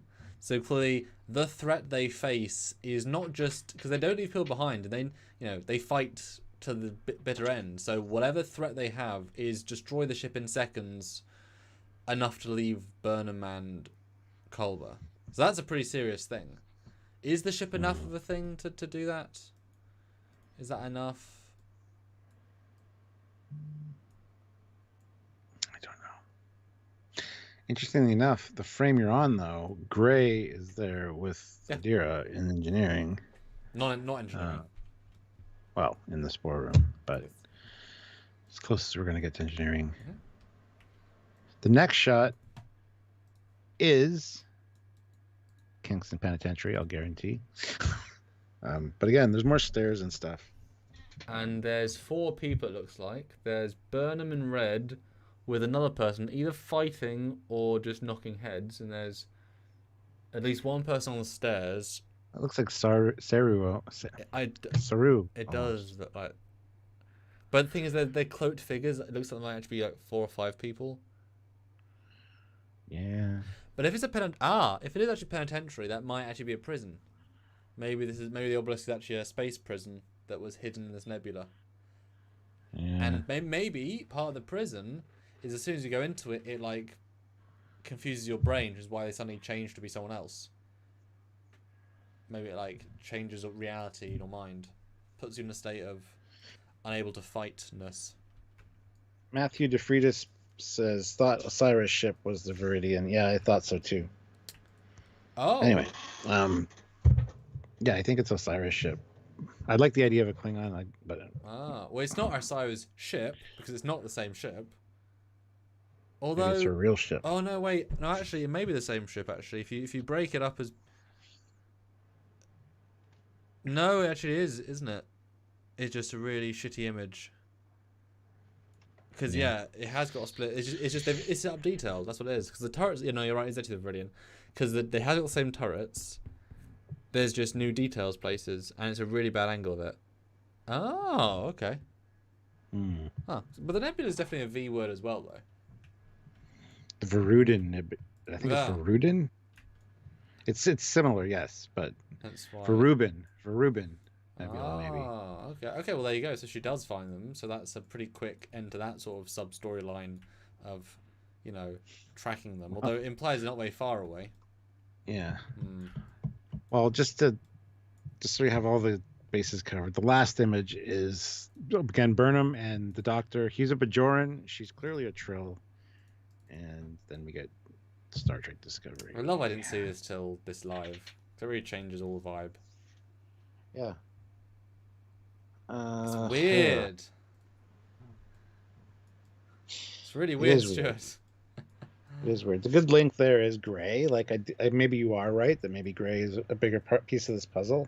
I don't think he is personally. That's my thought. So if he's not, I'm right. If he is, you're right. There you go. It's a trill though. Trills and trills. But interestingly enough, yeah. Boy. It's weird how just a nose piece makes somebody look a lot uglier. Well, no, it is more than that because they've done makeup. Like the beard is a different sort of color. The hairstyle is different hair. I think they've also it looks to me as if he's less dark, to be honest. But come between the two sequences, not really. Is he wearing a Starfleet uniform, like a newer one? What's he wearing? No, pattern's wrong. I'm gonna go back and take a look. It's a uniform of some sort, so definitely like he's a Bajoran, like he's playing a Bajoran something, like in this dream whatever. Let me just side by side the Sam to Culber's because they've done something like with his hair color or something, because he looks appropriately different enough. Oh, makeup can do a lot though. It can. He looks different enough to be a different person to me, but that's because my brain's barely just miswired. Yeah, so it's interesting. I think there's going to be like an Inception feeling episode. Like there's going to be dream sequences or visions of some sort. Yeah. Well, he's also got radiation burns like the lady had. Yeah. So clearly they're dying, and they've only got 4 hours. But suddenly become a different race and a different outfit in 4 hours is quite odd. Unless maybe this is like an evil Colbert in the sense that maybe whatever's here creates another version of him, more like as a technological in your mind. Maybe Burnham is like suddenly presented. Maybe they're each presented with another version of themselves, although they are then interacting at the end, which doesn't quite fit with that. But goodness. I mean, I kind of like your idea of it tying with Gray and a memory, and that's why Gray decided to show up. But I think Gray shows up too early, and I think he shows up at the end of the wake. But after the like you said, Stamets walks in, or he's there, information, and he says, "We found the ship, and there's also an obelisk there." And Stamets says, "Show me." Says, "Show me." Brings it up. Adira looks, and the camera does one turn from Adira to Gray, and Grayson says, "I recognize that," and Adira's like, "Oh my god, where have you been? I recognize that from my previous lives." Like it's an instant thing. Okay. And then I'll buy that. Yeah, then he pulls it up, she sees it, and then triggers Gray's Gray. all of a sudden. Yep. Yeah. And then Gray's like, "Tell him you know what it is. Tell me what it is." I don't want to tell him. I know what it is, and everyone in the wake turns and is like, and she's like, cute, like, I know what it is. How? Gray knows what it is, and then you get this whole scene which feeding information, and then Sarah's like, if that's true, this could be this, this, and this. We've got to go right now. What about asking Vance? Look, if we don't tell him we've left now, he might not even know. We can get there and back before he even knows we've gone. Stamets goes, you know what I mean? I think there could be a nice escalation there. And even, what if it is actually a Ba'ul... It could actually be a Ba'ul station. That'd be interesting. That maybe they did splinter at some point and the Ba'ul went back to try and kill Kelpians. And so you could have, like... I mean, I don't want it to be that, obviously, but then Sarah has a double link, a double reason to go back in because, you know, the age-old cullingness. But there's got to be a reason for Grey, you know? There's got to be a functional plot reason, and there hasn't really been yet. The question is this a nice wrapped-up episode, or is this going to be ending on a cliffhanger and be a 3-part cliffhanger kind of thing? 3-parter, yep, 100%. We're going to get no satisfying resolution, except we'll learn the situation enough to understand it. Second episode, we're getting through it. And honestly, as someone said, we won't get the cause of the burn, at least the direct cause, unless it's because the ship did a thing which caused a thing. But we won't know how. It'll be the last episode they find out what was the technical cause of the burn, rather than the who caused the burn. And then once they learn what technical caused the burn, they'll say, we can use that to whatever, and then that's season 4. Because they're going to play the long game. It's going to be up until the last episode. Absolutely what it means. Or, as you said, it could even be, what's the Emerald Chain lady? Osira. It could even be that maybe it was her, grandmother. I mean, because you said that vaguely, maybe they caused it. Not that I don't want that personally, but that could always be the reveal. Yeah, because that one line, the burn was the best thing that ever happened for me. I forget who said it, but it was, the guy from the cowboy show that you liked. Yeah. Hell on Wheels, not a cowboy show. It's not cowboys, but anyway, yes. Western. Hell on Wheels. It's Western. Takes place in the West. It's always west. You're always west from some direction. Oi, oi, Governor throws in £5. It will be very interesting to see what the lost Kelpian mindset will be. My bet that they have lost their mind, though. That's the thing. Is this survivor the Kelpian lady? Is it the scientist? Is it someone in stasis? Is it someone that's not in stasis? Is it a descendant? Is it... There's radiation, so you'd assume it's not somebody that's a descendant or whatever, unless they built up some kind of resistance to the radiation. I kind of like the idea of that being somebody in stasis, maybe even the scientist lady that we got the message from. Yeah, it's both a somewhat lazy but also logical clone of what happened in the Seed Bank episode. It's like that's just a thing you do, and they can reuse the same ship set and they can reuse the same pods. That'd be okay. John McHugh says whoever killed Gray is responsible for the burn. Remember, Gray got killed by an asteroid just appearing out of nowhere and hitting their ship. Does that tie in somehow with this stellar nursery, like this dilithium thing? Don't know. I like your thinking, but I can see that being a season 4 thing whereby, they need to have these characters be a thing because they're good for their, all genders and all ethnic. Like, it's good for their quota, good for them, Hey, good, cool. So they're probably going to go back and, Grays wants to work out when, when they're not trying to find the reasons for this big galactic problem, they might go back and then have, well, can we find out why our ship got blown up? It doesn't make sense. They reveal they retcon in some small thing of, we found the logs and it was attacked. What do you mean it was attacked? Yeah, because they were after this, this, and this, and then they suddenly remember more things. Could be fun. Matthew DeFritis says, wasn't that near Earth? Yeah, I think it was. Near-ish, but if you haven't got much warp, people aren't going very far. Near is relative. Yeah, it wasn't at Earth. And because remember, it was wrong when they said the Admiral was leaving Earth, but he was killed on a different ship. Like, it wasn't what they said, so we can't necessarily take what that is as granted. Yeah, Like he, I think he's a little bit confused. it's very confusing, actually. Yeah. Richard Joy, though, good twist. Osira will be sitting in the captain's chair at the end of the episode, having taken over Discovery. I love that. By the way, Gray's return was shown on Ready Room. Yeah. I don't watch Ready Room. So. And in this trailer as well. So. Also. Well, yeah, but yeah, it's not focused on the trailer though. Like, he's very much in the background, but when you go scene by scene, yeah. And in terms of being in the captain's chair, though, there's not been a setup for that. It would feel a bit like Marge Culler taking Voyager. It's just like, yeah, okay, you took the ship, so what? Like, there's not really, Now, we have not ascertained where the nebula is. We're not going to get it, because I actually 100% agree we're going to get straight from the first scene. But I really want a moment when the Admiral says to them via, I guess, hologram, the Voyager J is on its way. We've got your new dilithium there. It's at warp 9.999. It'll be with you within 26 hours, and that will appear at the end of one of the parts and be the rescue ship, and we're gonna get something cool that way. Yeah, because it makes.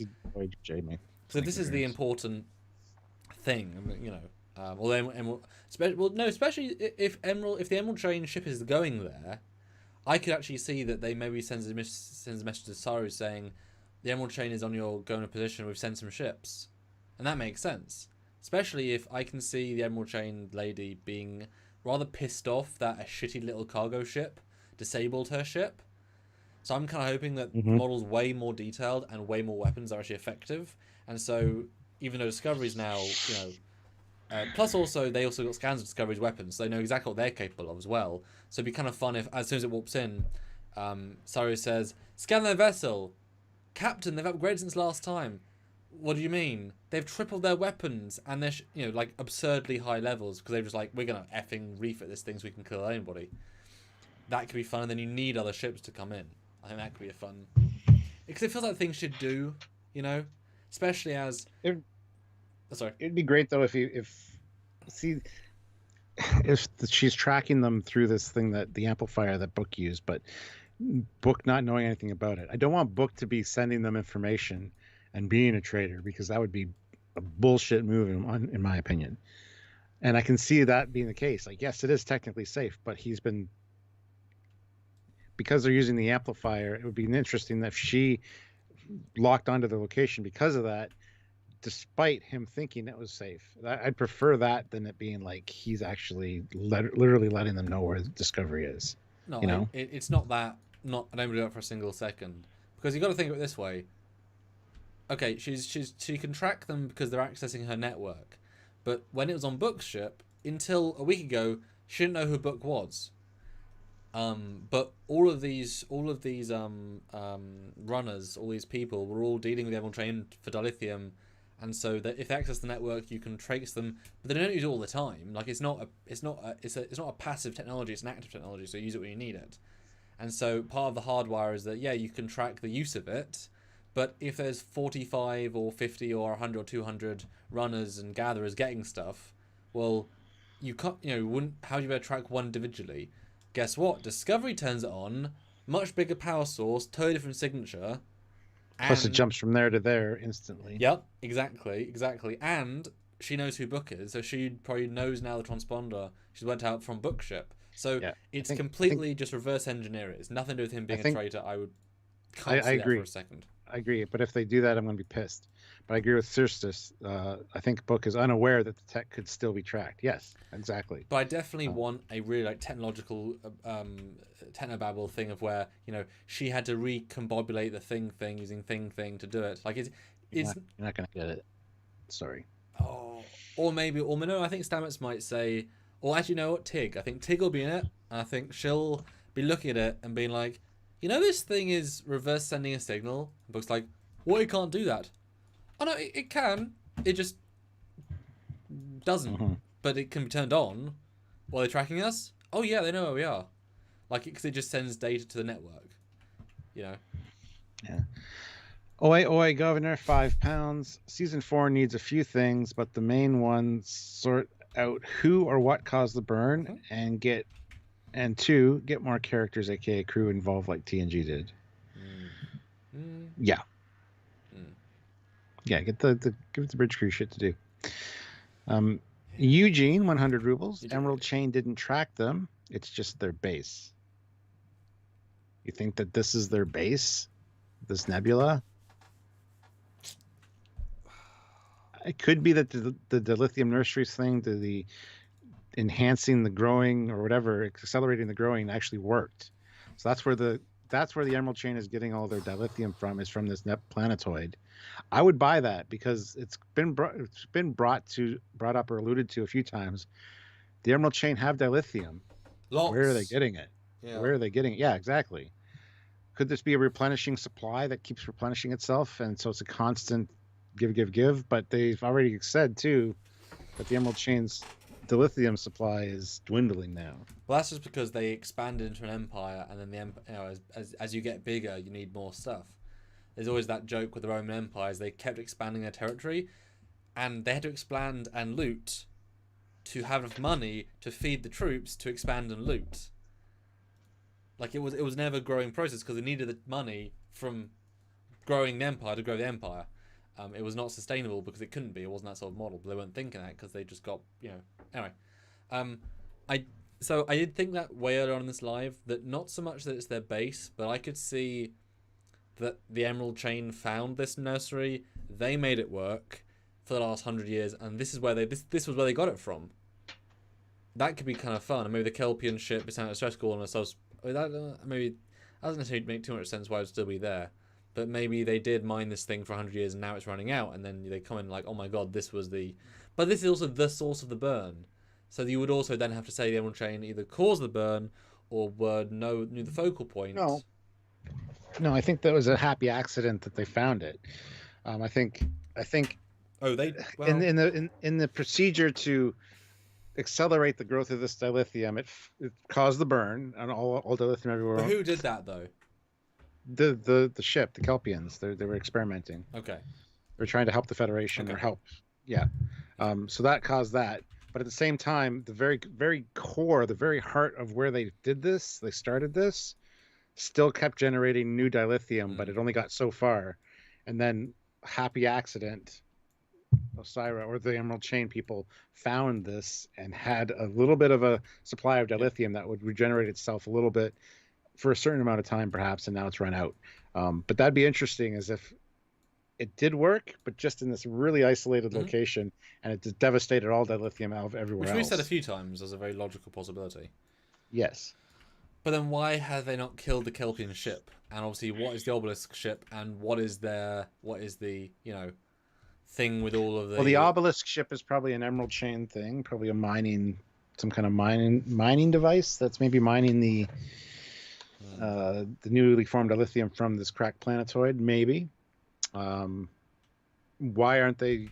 Maybe there's an active beam from the Kelpian ship to this area that's creating new dilithium. Maybe that's a thing. So they have to keep the Kelpian ship where it is. That's how they found it. They don't know how the technology is working, but it's working, so they're not going to fuck with it.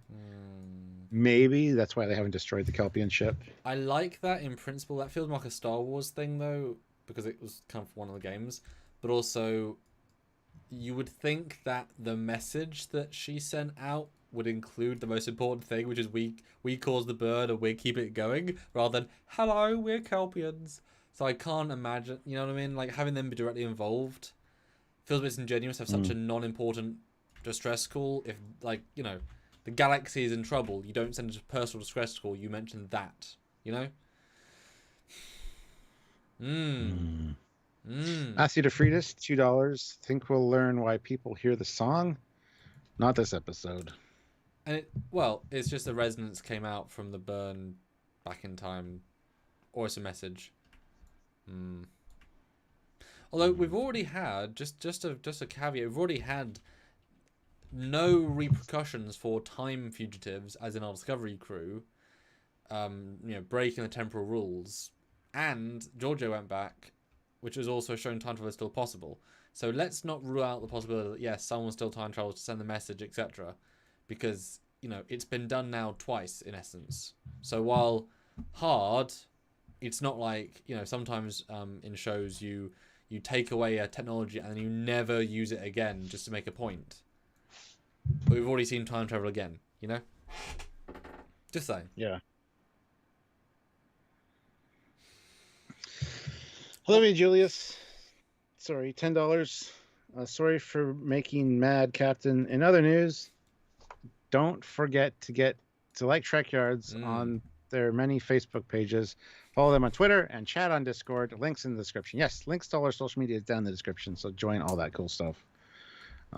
And MC throws in $5. Thank you. If the writers snowball the Burn storyline in the last few episodes, what two-season narrative would you design coming out of this season of Discovery?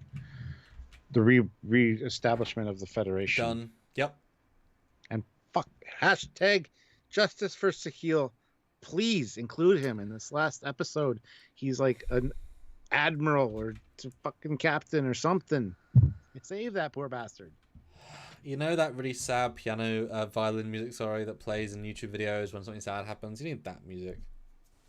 You need that music. But I definitely, yeah, I mean, the season 4 needs to be bringing back the Federation, not just for more glory, obviously, but it needs to be this interpolitical stuff, you know? Earth and all these things needs to be all that fun stuff. Kind of, as weird as it sounds, Phantom Menace-y and its political stuff. You know, it's still a weekly episode, but in fact, like, they've got to do missions to different planets because they need certain things, etc. I had a point a minute ago. Oh, yeah, now this is a curveball. But what isn't a curveball, guys, is we're only at 157 likes. We did reach 250 people on point watching, so I would love to see people click like and get us to 200 right now. Because I bet a lot of you have not even thought about clicking like. So please do. This is the like button. Yeah. This is your fist. Smash it. Don't actually smash your device or your computer. And if you do, go back onto your phone and not our make sure. fault. Where is no? Okay. How would you feel? And curveball. If what caused the burn was Mama Burnham's time suit, which was bought from the people that saved her, and then utilized because it's infinite memory storage and its wormhole ability, because it can still create wormholes, as in it still has the ability to, just not the power to, without a time crystal. So what if that was misused? Because we know that time suit was non-time crystal and slightly broken, but still somewhat functional in the future. I'm sure they can fix it. It's the future. It's a very, very old piece of tech. So what if it was the time suit that only happened to come back only a few years ago? Well, I guess that was post-burn, wasn't it? I guess. I don't want to hear a goddamn thing about a fucking time suit. Thing is, but it might as well be pre-burn, because why else would they warp her to a place where they have limited resources? Because I'd be fine with her not aging much in 120 years with all the modern technology, you know.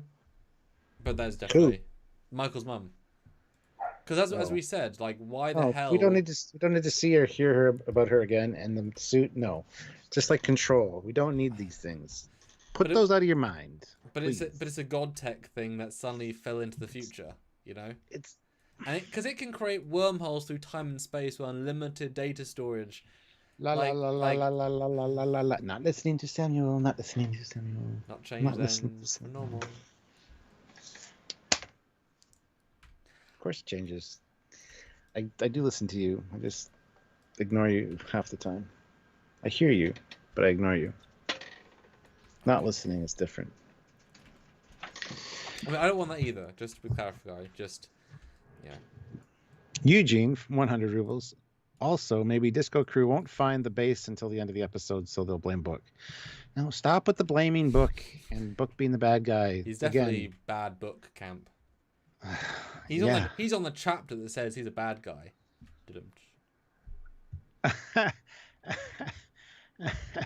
Did you know that a page is only one side of a page? That a page is actually called a leaf because a leaf has two sides. It's book talk. It's important. I can't tell if you're just making shit up. I'm not making shit up. I actually learned that last night. So, from a book expert. Okay. That's cool. Olivia Julius, $5. Great news. The Jeffrey Tube monster now has a time suit. Oh, for fuck's sakes. That's dangerous. Guys, the Puggins can appear anywhere, anytime. It could appear to you tomorrow in your house. It could appear to you last year on Christmas Day. in your So house. let us know when you've been visited, because it's already happened. Yes. It's dangerous. Metallic Fan 1442. I'd hate it to be the time suit. That part caused the burn, but it is something Kurtzman would do. Oh, fuck. You're right. You're absolutely right. The Burnham. The Burnham is the burn. We just meant Mama Burnham, I not can hate that camp. not other Burnham. If that's what the burn is, I'm going to be so fucking mad, because that's just dumb beyond dumb. That's what something a kindergartner would come up with. Oh, John says you think Control infected Mama Burnham's suit. There you go. It's Control. No. Control caused the burn. And Control is inside Admiral Vance, and he's been running Starfleet for the last 120 years. And Brian Kesterson, one of our moderators, said, Sam, the captain is correct, and I should know. I'm a professor. He's actually a professional professor. As opposed to an amateur professor. Right? I don't know if he has tenure or not, but yeah, he is a professor. He writes books. He's sent me some of his books that he's written. So he knows about leaves and pages. Ha! Captain Foley knows all. Yes. Or not. Fine. Whatever. Be that way. Dick. A Borg Venculum. Yeah. Oh, fuck. Oi. Let's see. What are Governor's saying here? Fucking better not be. If I hear any more about a time suit or Control, I'll never watch it. Discovery again. And Techno says the crystal stores the data. There's no reason to think that, because remember, they didn't get a time crystal until after they stole one from the Klingons. The suit they designed had infinite data storage. The crystal is what gives them time travel ability. Explicitly said in the episode. They designed God Tech pre-TOS. Time crystal only is the thing that allows them to go through time, and then the supernova power source is what powers it. But no, the suit is capable of that anyway. That's why you can just build it, and it's stupid. Massively stupid. So Stuart, I think we worked out a lot of stuff here, I'll be honest. Did we though? We didn't address any. Well, we did a little bit of the dream sequence thing. Like, we're focusing on this planetary.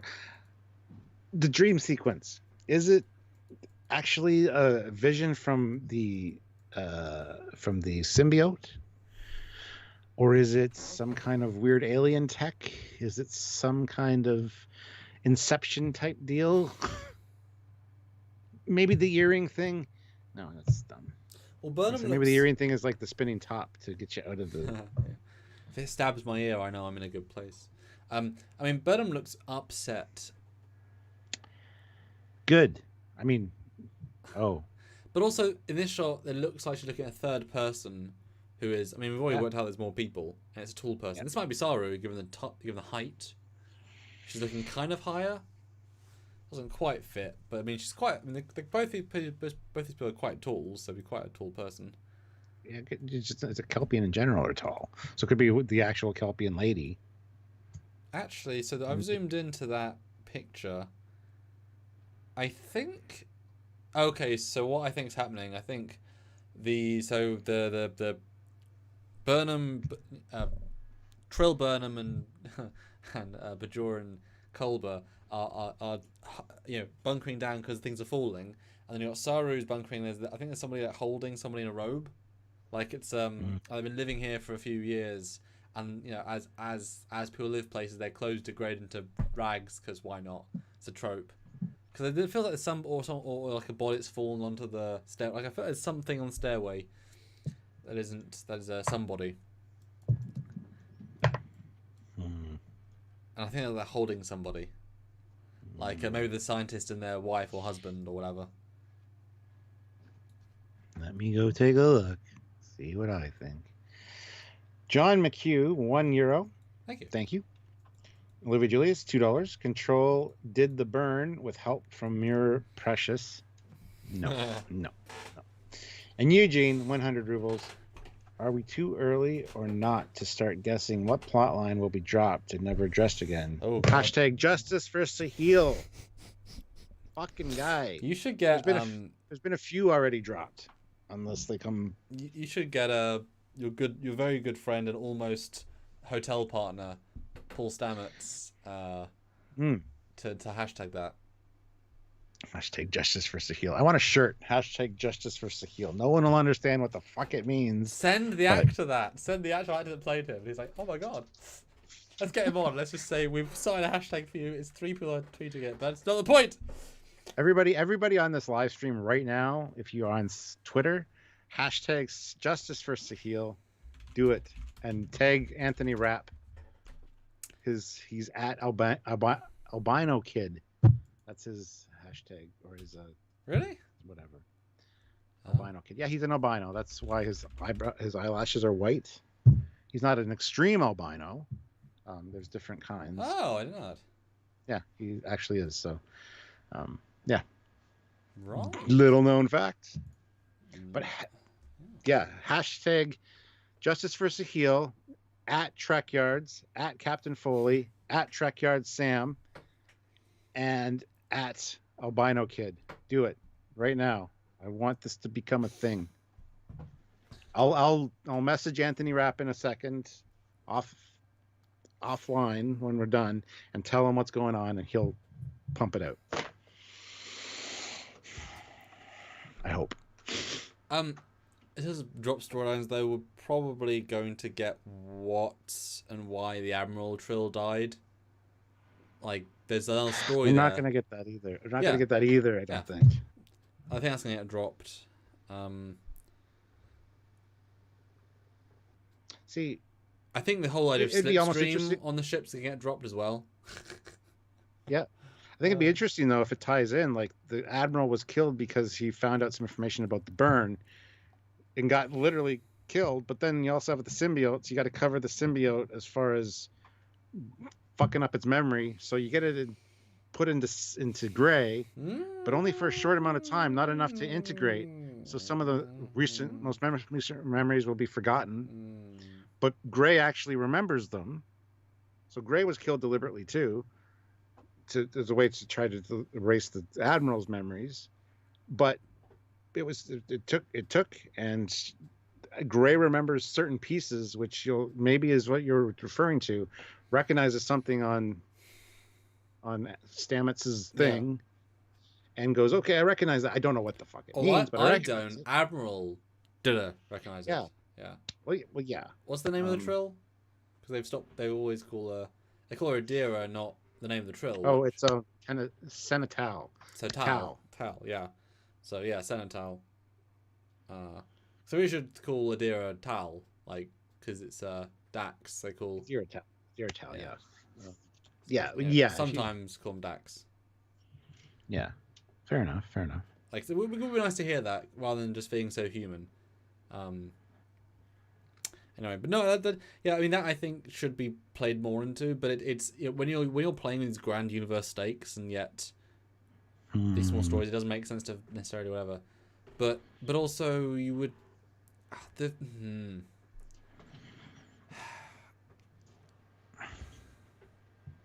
a disconnect there with the storyline. I don't see that being a direct reason, because I feel like because remember, Trill going to Trill, the concern of Senatal would take over because he knows why the burn caused. I don't see Gray 2 days later just playing violin or whatever it was, making out with the girlfriend.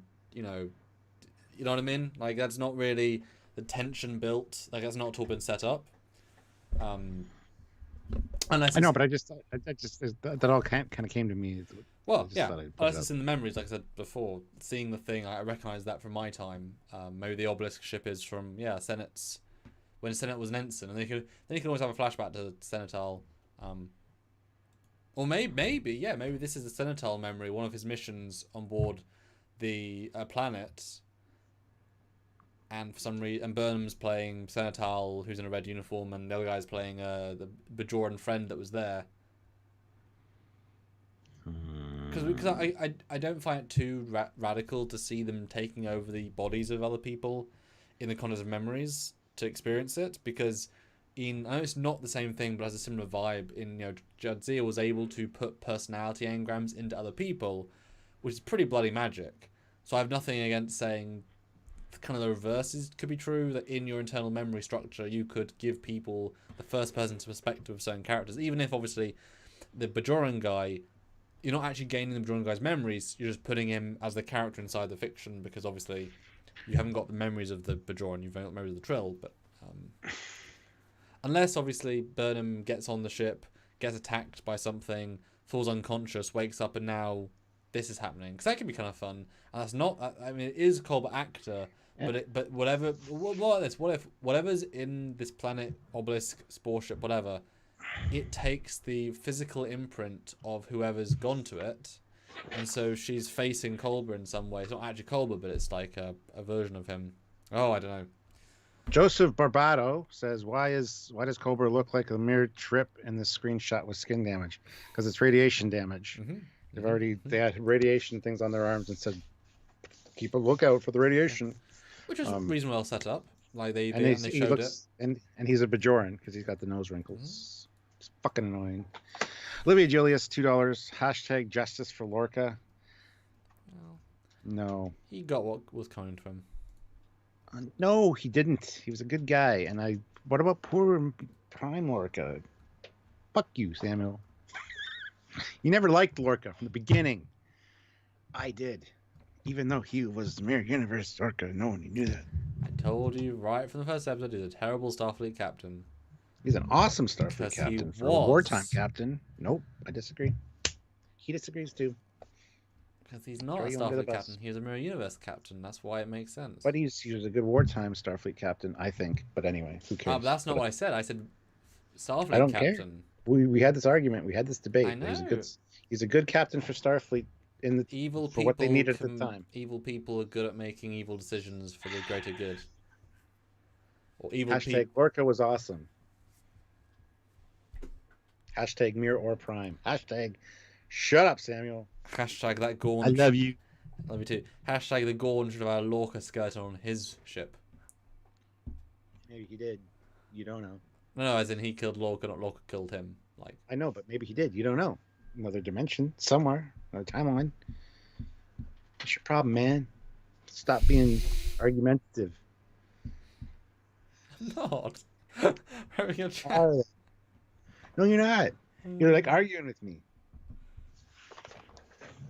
See, we're burned out from all of this content, guys. It's holiday time. I'm feeling good. Gonna be. You've certainly cheered me up, Stu. I was having a bad couple of hours, so thanks for cheering me up. Anytime, man. You cheer me up a lot when we start these, so that's what we're here for. And you obviously can feel that energy, guys. But certainly this trailer, I think we've definitely deepened it a ton, and this is why I don't analyze these going in. And then when we dissect them, like we find all the shit. We find so much information. Yeah. And I'm definitely more excited. I think. Hopefully you are too. Like at least it's creative. I'm more excited for this episode. Absolutely, yes. Way more excited than I was going in. Just watching the 3 or 4 times I did. Because originally, when seeing the weird grey destroyed planet, I just thought that was on the planet and they're walking around and they get attacked by a creature via the door. That's kind of the impetus you get while just watching it plainly. But as soon as you see them as different species, that obviously becomes this really weird meta thing that's really cool. Olivia Julius, $2. Hashtag Prime Lorca was great. Hashtag shut up, Samuel. How do I mute Olivia? You can't. I can hide the super chat if I wanted to. Hezraz. Technically, we have never met Prime Lorca. We have in a book. But that doesn't count. I know. That's technically part we of also that. met Prime. We also met Spock and Burnham together. And they completely changed all their characterizations because they decided they didn't want to use this book. Because, T. Reed True. You cheer me up a lot. Go Trekyards. Lovely to hear. Yes. That helps make our day hearing we're helping to make your day. Honestly. This conversation is like we're watching Lower Decks, says Regular Teller. Yes, it does sound like an episode of Regular Decks. Lower Decks. Regular Teller. There you go. You alright there, buddy? No, my dyslexia does kick in sometimes when I'm talking. I saw that wrong then, Brandy. Yes. Oi, oi, governor. Throws in $2. Just to have you forced to say that is worth it. I love it. I love it. When he changed his name, I forget what his name was originally, but he changed his name to this. Told me about it in one of my first reactions, and I loved it because I love saying that fucking name. Samuel caused the burn, he says, for £2. I mean, I was hired on for season 3 as a story writer, so technically yes. And all of the things I've ever pitched you in our predictions was why I pitched in the studio, but then I didn't like any of them. That's why, except the ones I got right. So every idea I got right, I pitched. Every idea I got wrong is what I wish had happened. That's why we get Len. So I got Len Nimoy in. You know, you're welcome. How pissed would you be if that was the case? Like, you know. I would. I don't know. I don't know. I would assume rather pissed. No, I wouldn't be. That I didn't tell you, and that would make no sense. I don't get pissed by those kind of things. Yes, you would. I get annoyed, which is different.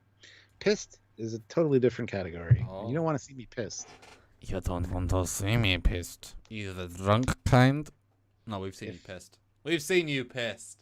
Well, you've seen me pissed drunk, but not pissed. Pissed is mad. No, I haven't seen you piss either. So I've seen you pissed. You've seen me pissy. I've heard you kind piss. Of in a bad mood. I've seen you a few pissy. things here. Yes. We'll break it down. You can piss. But being pissed here in Canada isn't drunk. Being pissed is mad. Oh, I know. But being pissy is just me in a bad mood being grumpy. Mm-hmm. Yeah, pissy is more drunky. Yeah. Grumpy, yes. Yeah, so. But I was. What the fuck are we talking about? But you knew what I meant. Like, those words just transcend. I never know what you mean. Well, nope. Don't be pissy about what words. You say you speak English and you don't. You speak British. Oh my god, which is different. Have you seen that viral video where the lady's like, she talks to a guy, just speak American, Jesus? And it's like, yes. Duh. Oh, an idiot. Olivia Julius, $5. Watch out, Captain. Samuel has a time suit, and he can change it so that he's the captain, and that you're the janitor vacuuming up the bridge carpets. Scruffy don't like that. Scruffy the janitor. We're back to Futurama, are we? Goddamn right.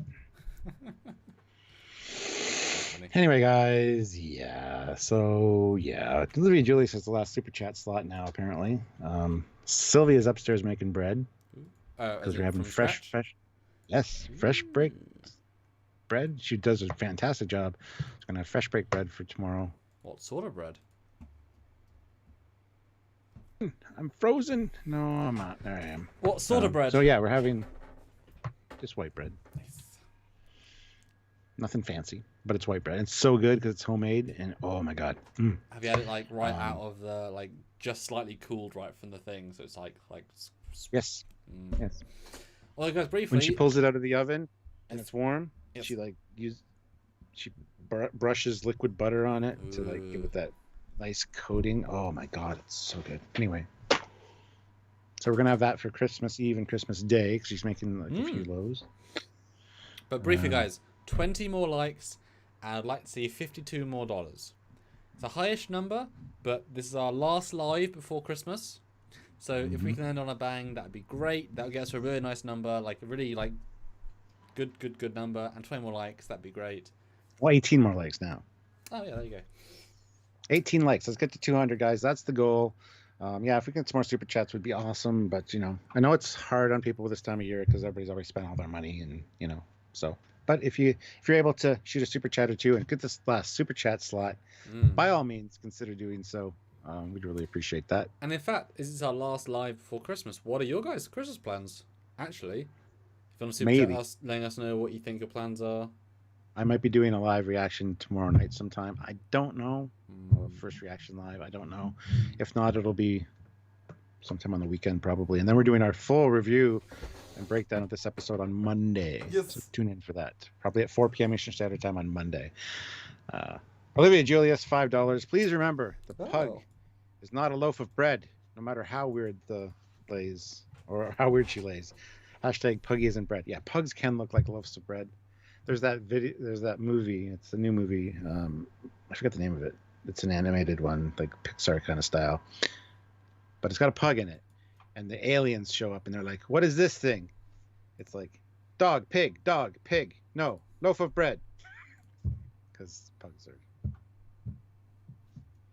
Samuel didn't laugh, and now I feel Sorry, I was watching a thing. No, it's fine. It's fine. Whatever. I don't care. Not that I care.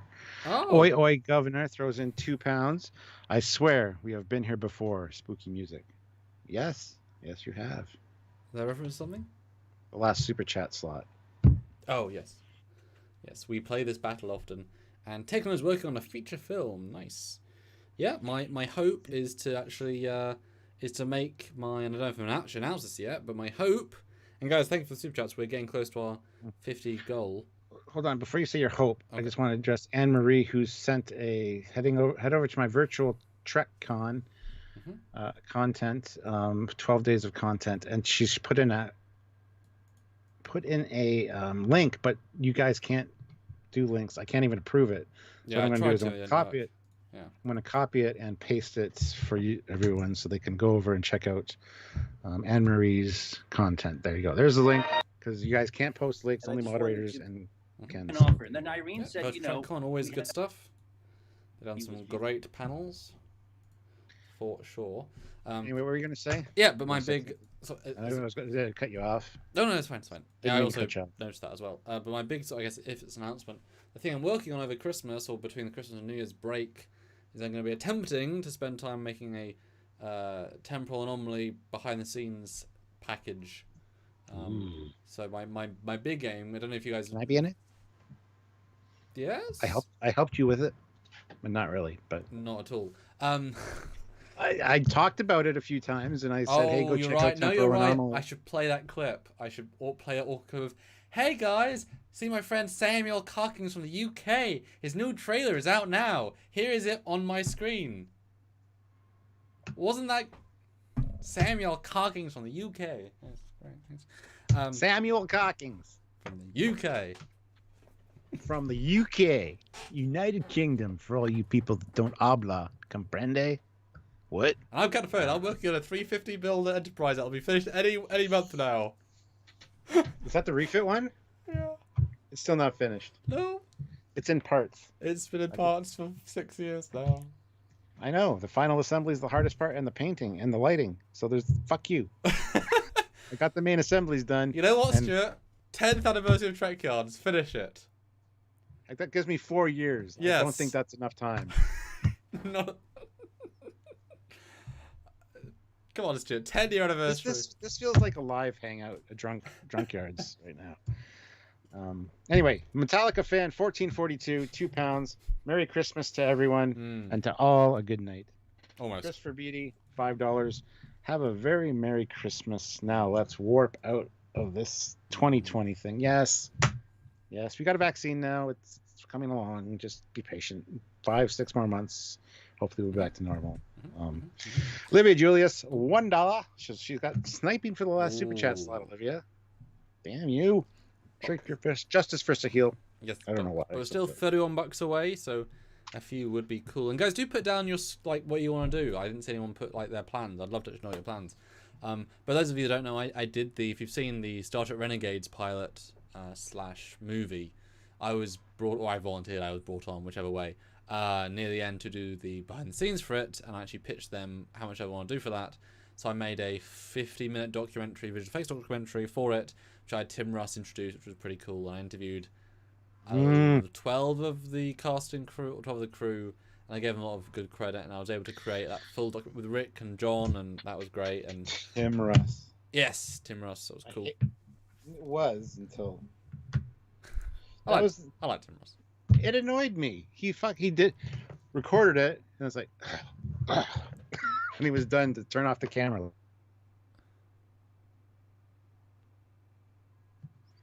What do you mean? Which bit? What, for the documentary thing? Yeah. Did he? Yes. Look, watch the end of that clip. He fucking records it, and then he's like, and it turns off the camera like he's in a fucking bad mood that he had to do it. That's not in the edit, surely. What, did you get the original? It's not in the edit. It's not in the edit, but I saw the raw footage. Oh. And that's one of the reasons Tim Russ pisses me off, because he's a little bit of a grumpy curmudgeon. Don't get me started on Star Trek actors that piss me off. Star Trek Pathfinder puts in $5. Stop drinking that Monster, Commander. LOL. Happy holidays. I got a rock star. It's how I stay awake during the lives. It's how we Trekyards. It's 11:48, man. If it's 11:48 for you two and you had to be peppy and fun, you'd also need something to help you with that. I would be peppy and fun at that time of night because I'm a night owl, so I'm not tired till like 2 or 3 in the morning, which fucking sucks. But in fact, it does vary. Obviously, all things are going to vary. But no, so the documentary was fun because I was able to do something really interesting, and I kept a really good pace, and I showed loads of cool stuff. And I was very insistent on that I would get loads of behind-the-scenes stuff that you would need to see, in my opinion. So I got loads of showing the set extensions, etc. I was able to even do an animation using one of the assets, which was quite fun. So I have the chops, and then I ended up doing 13 other featurettes, which were quite simple, including interviewing Tobias and Yoshi, who then worked on Game of Thrones and Star Wars and stuff, Matt Boardman, etc. And so for my documentary, I want to do something sort of similar. Obviously, less people in it because it's but more real footage. And so I found loads of old behind-the-scenes clips from Temporal, which is the fan film in 2012, 2013, 14, and 15 filming. And my aim is to actually produce something out of that to release. Because I'm going to forget everything at some point.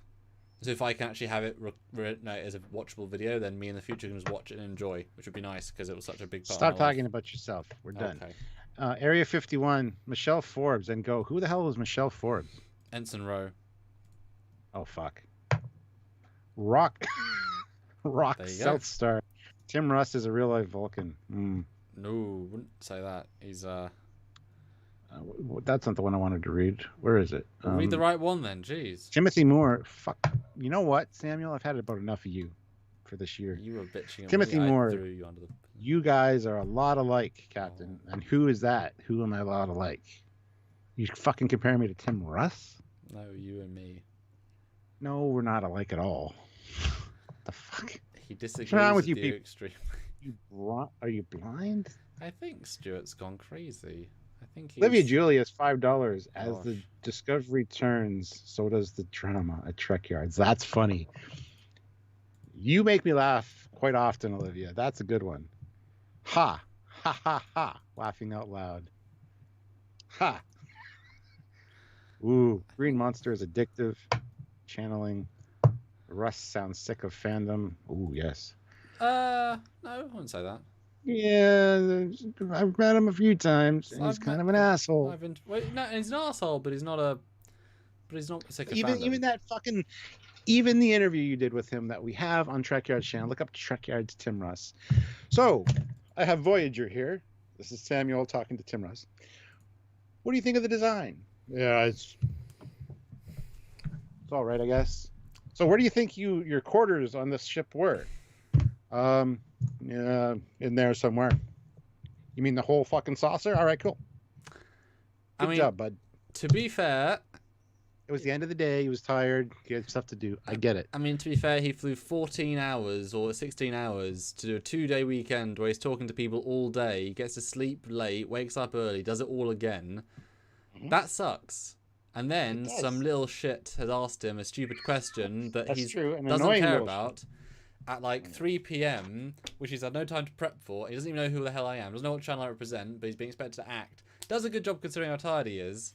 Does he though? Yeah, considering how tired he is. I saw through it. Well, that's the thing. He's trying as hard as he can.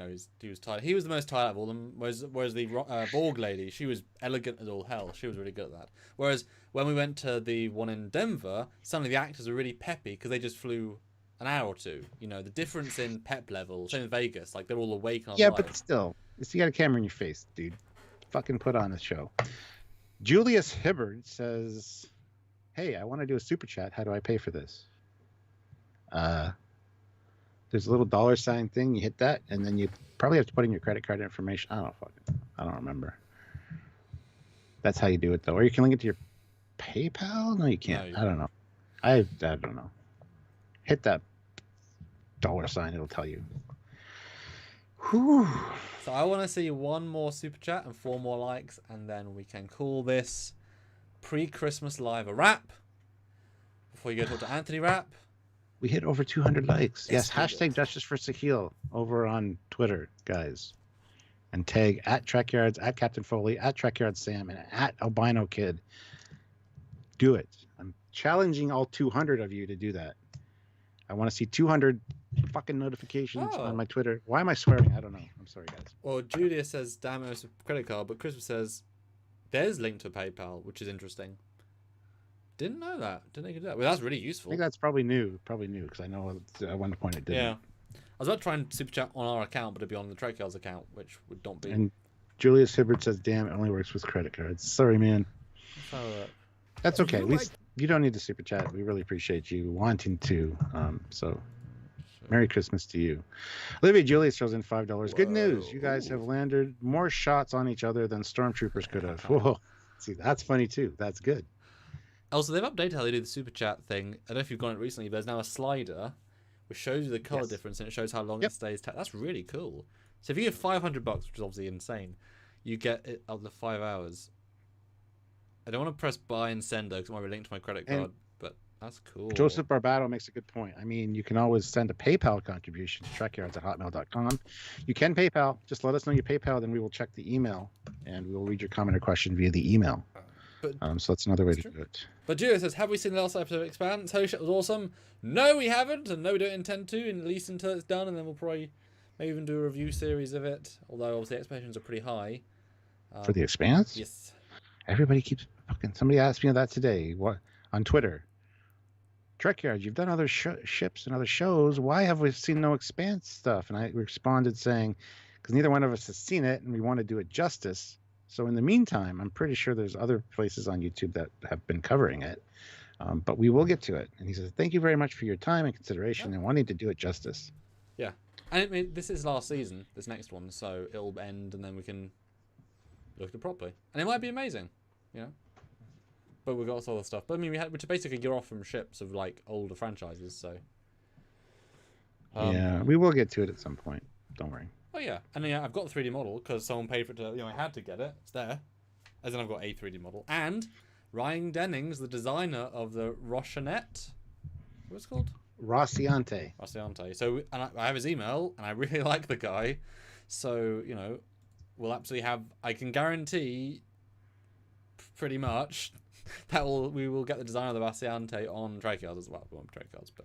And Sean O'Neill says you're missing out on not watching The Expanse. So I've been told. But have you seen Firefly, Battlestar, Stargate, Star Wars, Star Trek, Firefly, or Farscape, Red Dwarf? I mean, all those, if you haven't seen, I could say you're missing out. And they've all been out longer than that. So, it's one of those things. Most of the people in our chat will say, yes, they've seen all of them. Yes. I haven't. I can't say that. No. But you can say you're missing out, and things you're missing out, But we don't always have time or don't want to watch other, Besides, it's like Babylon 5 when I watched it. It was there's only so many great sci-fi epics. That's the very last one, The Expanse. There's no other sci-fi epic I've not seen. Once I see it, that's it. And you can't just make a new sci-fi epic. Like Killjoys didn't look interesting to me at all. I have no intention of watching Killjoys and it got cancelled. It was alright. It was alright. It had a few. Dark Matter is decent, but it's nowhere near an epic. Yeah. Like it's good, but it's not amazing. Like they don't make them anymore, which is sad. Timothy Moore, though, $5. Long-time listener, first-time caller. Cap, maybe more loving in 2021. I feel bad when you hate things, LOL. What do I hate now? Just Tim Russ? Oh, maybe. I don't know. What? Tell me what I hate, Timothy. I'm sorry, I make you feel bad. I find hate an odd thing. Like, we don't hate anything. I hate lots of things. Okay, well, there we go.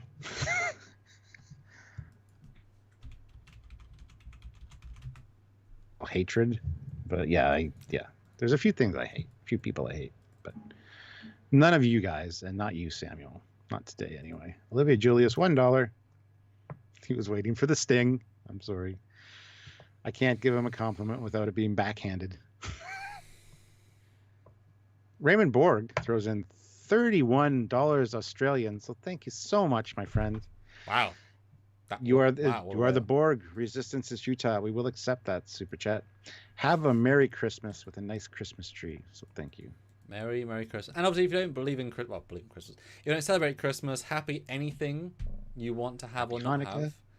Happy I think what's nice about the idea of the Christmas season is that it, I think, has transcended. So even if it's not Christmas, people still understand that day is one that everyone should just enjoy for the sake of everyone's enjoying it, like a vibe, which I appreciate. So hopefully you can spend the day enjoying the day and not necessarily it doesn't need to be about Christmas itself, but you can just enjoy.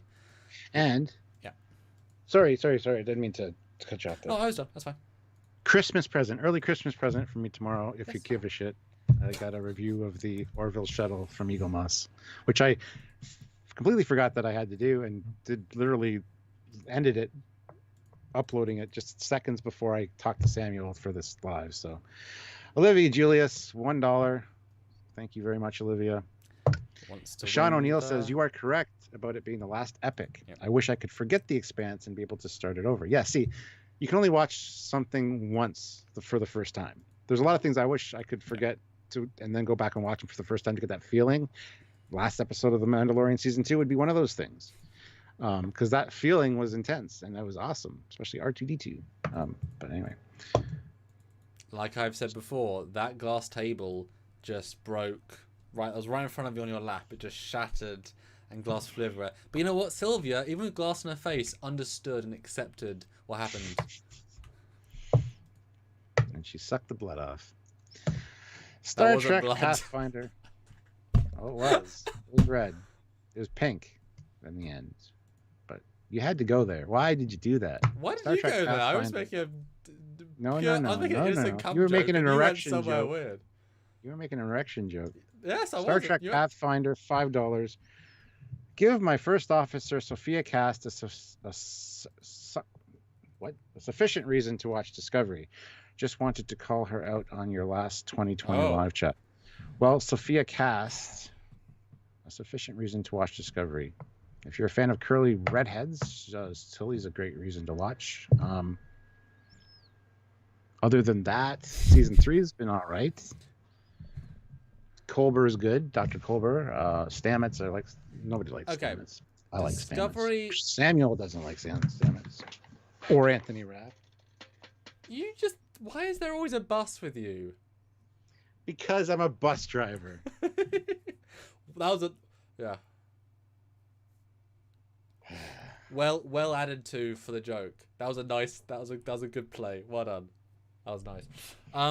Discovery. The reason to watch Discovery is it's a good binge show that you shouldn't think about. It doesn't make a lot of sense, and season 3 is worth it. And Pike's fun to watch as long as you ignore the fact that he's emasculated constantly, and Spock is given a weird treatment, but in the end not bad, just weird. But don't think about it. Watch it, don't think, move on. Season 3, then enjoy. And Paul Graham says, "Happy Life Day, my friend. Life Day was November 17th. And we celebrated it. I don't know where you've been. With one booze We did. each. Yeah, it was very underwhelming live, but that's okay. That's okay. Yeah. So there you go. Hopefully that helps with your first officer Sophia Cast to watch Discovery. Just watch it. It's Olivia Julius, $1. Oi, governor. £2. Stuart hates the Kelvin Enterprise. So do I. I don't know who Stuart is, but I certainly hate the Kelvin Enterprise. That's the wrong way to spell my name. There's only one way to spell Stuart. It's T-U-A-R-T. And there is no Kelvin Enterprise, it's just the Budweiser Prize. Or something of a similar effective joke. That wasn't very funny, I guess. The JJ Prize. The Ryan Church Enterprise. The flying garbage piece of shit scow. I don't know. Fucking awful design, man. It looks... It's like, well, it should look good. It should be fine. But you know what's sad, though? I may or may not have seen that 3D model close up, and if you go into the saucer, it just looks like the refit. Like, its texture the same, the details are roughly the same. It's as soon as you pull out the entire thing, then it's like, oh, it's the nacelles. Portions are fucked. Ew, yeah, it's just... But mostly, it's just the refit. Like, it's weird. It's weird. Really, really weird. Jay Quillen says Foley is jubilant today. Yeah, I am. You got to come to some of my lives, or just it's a hangout live or whatever, because some of them are like this. It's just like, yep, fuck the world. Gone crazy. Taking you with me. So basically, if you join his first reaction tomorrow, this will escalate, and you will see a whole new side of him as he talks about everything and nothing. Jay Quillen, yes, Stuart from Mad TV. I don't wanna. Look what I can do. Raymond Borg. Stuart, we have fun here, don't we? We try. Sometimes we have fun here, but then other times you're here. So, Raymond Borg throws in $8 Australian. Do you still play Star Trek Online? I mean, yes, but no, because I want to. I just never have time. I might update it. Probably needs to be updated at this point. But yeah, yes is the answer. I played it in the open beta, so I played it right at the start. My only problem with Stowe is that they've done so much to it. I would have to restart the game to remember everything at a good level. And most of the content is now after you've completed the main game, which means I have to play the entire game to get a top level character, to play the special stuff. And most of that content, as far as I'm aware, is like big multi-character raids, and I don't want to play with anyone online. So to enjoy the big content, I have to be with people I don't know, and I don't want to do that. So I've played all the main content once or more. That said, they do obviously improve it. I know they finally went to do proper cutscenes after like 8 years, which I've seen some of that look great. But for us, just enjoying the fact they make the new ships, like that's enough. I have to play stuff to enjoy the ships. Although I would like to play some of that Discovery. Like I've been interested in playing some of that. I did play a little bit. I know I watched you play it, but it annoyed me. It's fun following. It's fun following Tilly around.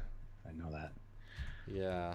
And then Joseph Barbado, I gotta subscribe to Captain Foley's personal channel. Yes, you do. The link's in the description. Go.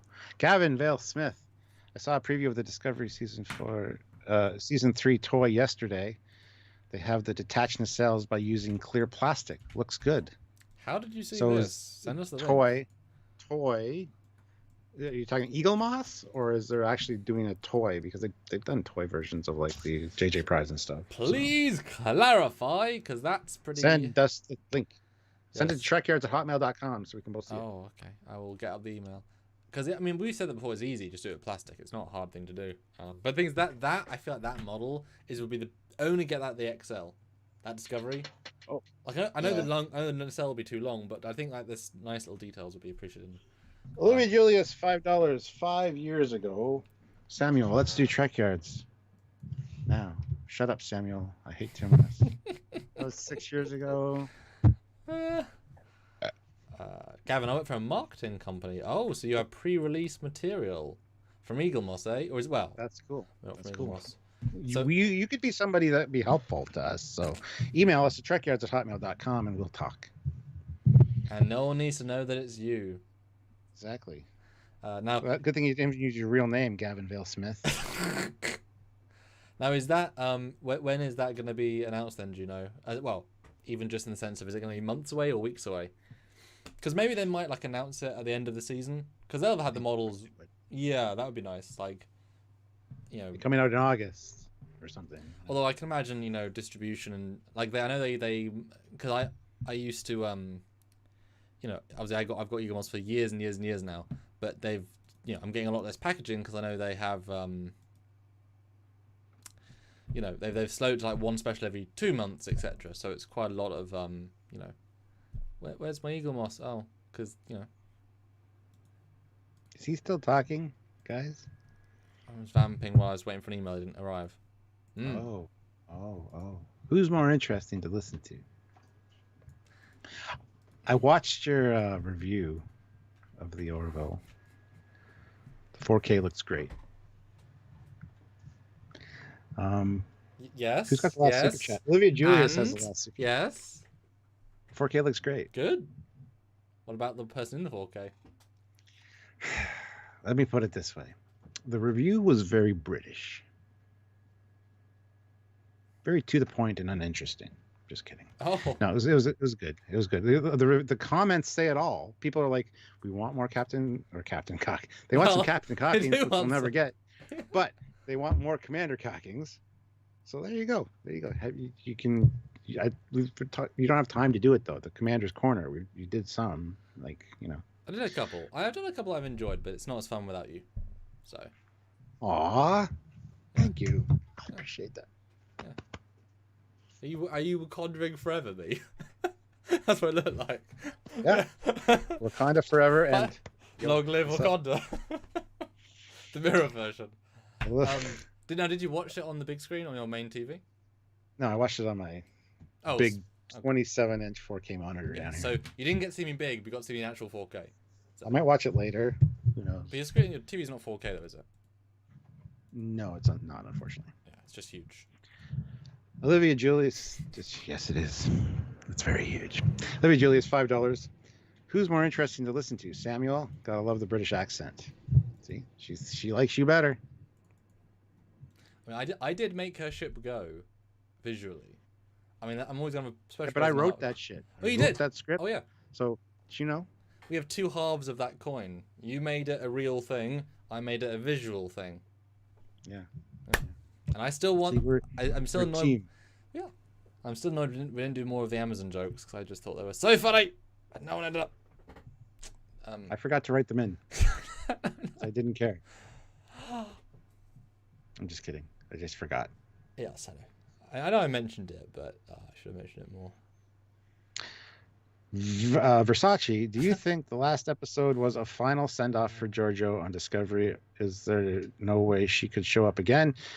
If she does, how do you think that will happen? Well, you probably should have watched our live yesterday, because we talked all about Giorgio and what could be with the Section 31 show, or having cameo appearances in Strange New Worlds, or being a temporal agent, which would be dumb. But we talked all about that yesterday, so go watch that live. But yes, good send off. No, she won't come back in this show. Oh, maybe in flashbacks or some shit. Flashbacks, yeah, fine. Or I mean, to be fair, hologram. Burnham could say, "What would George?" Well, they have holodecks now. They have holodecks now. Yeah. They holodeck now.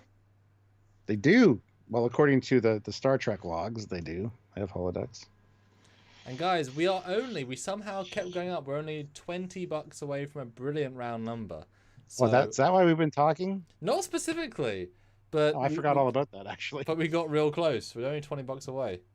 Versace's like, I missed it, and he yelled it. Oh, I'm sorry. And he says, okay, I'll watch the VOD. The VOD. What Video is the on VOD? demand.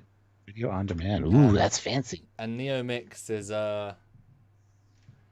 playing a dangerous game there. I'll be right back. But no one should play that, because I mean I'm an official Stargate superfan. But yeah, nice to have a little bit of a hangout. Well, technically for me now, it is now Christmas Eve for me. So Santa is now officially preparing his sleigh. He's loading it full of stuff, and oh my god, the eyes! The eyes are always so confused. Olivia Julius put in $2 and said, may the puggy be with you. And now the puggy is also with you. I went out of my chair for that joke. Come on, guys. But here's the pug. Well, I was just saying, Stuart, that technically it's now Christmas Eve for me. Merry Christmas Eve for you. Thank you. Appreciate it. And to you as well.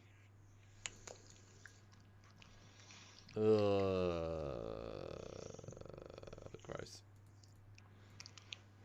No, sir. No, sir. That's, awesome.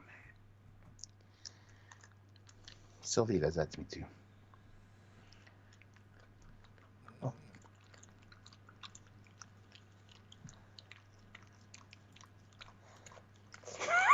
The shipyard, £2. Yeah, Xmas for me, too. Yeah. Hopefully next year's better. Yeah. Oh, we're still looking okay.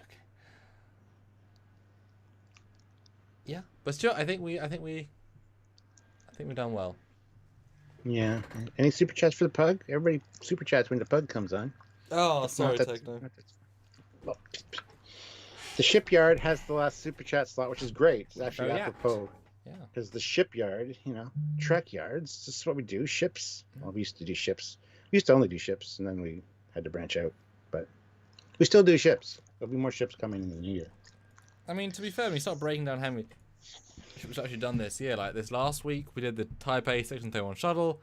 We did the Viridian Orion heavy cruiser. We did the Discovery, Detailed Fleet, Enterprise Voyager J, Discovery A, the comparison video, first reaction, the Future Fleet first look, the relay station, Book's ship, the Titan. We need to revisit Book's ship. Yep. And we need to do one specifically on the Razor Crest. Yes, I've also thought that. Yeah, I really wish they put in Battlefront so I could accidentally have the model. Oh, you heard it here first, folks. Before that, we did the fake Klingon warship. We did the TOS bird of prey. We did the Ulcer NX75300. Before that, we did Bessig's two-parter. We did the Klingon ship First Look. We did the Vancouver. We did the Vancouver twice because of the first reaction. We did the Klingon bird of prey. We did the shuttle. We did the... So we did a lot. I mean, that's a lot of ships all throughout the new stuff. In fairness, you know, it's not like we didn't do a lot of ships. That's a lot of ships. Yes. Olivia Julius throws in $1, and then Star Trek Pathfinder throws in $5. Make Olivia pay. Let's get that $20. Ooh, we're down to 4. We're down to 4. We're down to 4. $4, yes. Four more dollars will clinch it, guys, for us. Olivia Julius though throws in $5. Before it's not including the $4. And VY. And she says, "Can't wait. Can't wait for the Julius class." And Samuel to make it go. This time, I'll write the script. Nope, that's not how that works, my friend.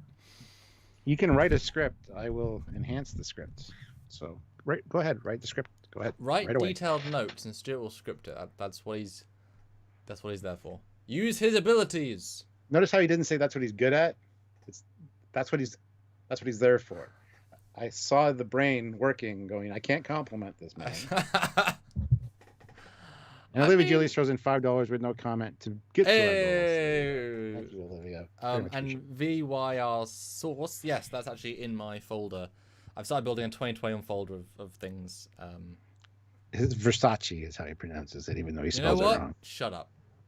I do what I want. Hey. I said the same thing, VR, when I saw us the first time, too. Well, he can correct me as well. I have the joy of doing Actually, I couldn't read it. I could not read it. I was like, my brain and my dyslexia was going Versace. Well, to me, I see it as VR source. Like, when I looked at that, I see a VR source. You ever watch Vsauce on YouTube? No. What's that? There's a channel called Vsauce. I think you'd really like it. Actually, it's really well done. But anyway. I mean, don't tell me anything about Joseph, it. You know. Joseph Barbado. I miss the Trekyards briefings. Well, there you go. There's a vote to get them back. We do too. Yeah. Yeah, there's a lot of his face on his thumbnails.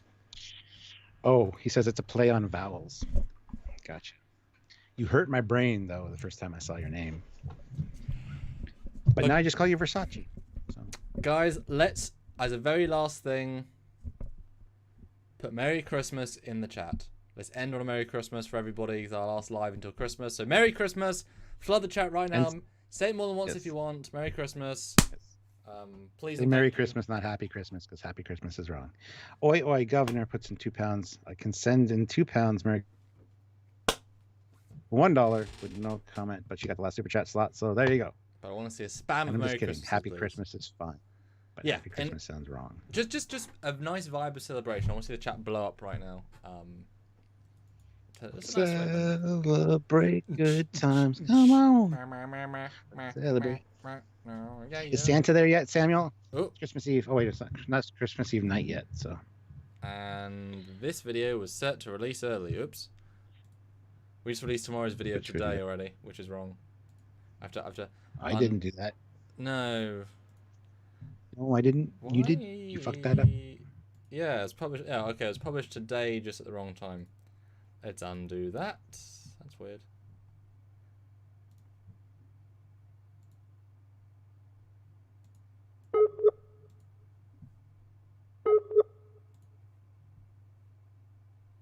Yay. Okay. Yay. Sorry about that. So anyone that watched that for the last... Any of the 76 people that actually watched it, I'm glad I saw that, because that was wrong. Otherwise, we'll not have any content tomorrow. God, I have so many tabs open. Did we get the spam? Did we get the hello? We did. We got a Merry Christmas, Happy Life Day, Merry Noel, Happy Holidays, Cheerio, Merry Christmas, Happy Noel. Olivia got more money than me. She wins. Let's all sing Christmas carols. I enjoy Ewok. Happy Holidays. Cocking Christmas. Father Christmas. Gavin, yeah, we'll do something like that. We have ideas. Star Trek Pathfinder $5 with Merry Christmas. So thank you very much. I think that's a good way to end. That is. Star Trek Pathfinder needs that last super chat slot because he's never had it before. So, And we oh are shit! Joel pathfinding into sniped the it. future. Oh. Sorry about that. Well, we tried. We did try. But she is the president. That's true. I mean, that is true. So until possibly tomorrow, but no promises. Yeah, no promises at all. But definitely sometime very soon, because we're not going to leave in the lurch. Have a lovely couple of days. Be safe as always, and make the most of it. That's right. Joe Real. # Merry Justice for Tim Russ Christmas. Until then, he's got a Foley. I am Captain Foley, and I'm the only one that matters. Exactly. Bye, I'm guys. just kidding. He's Commander Cocky. Yeah. Bye, everybody.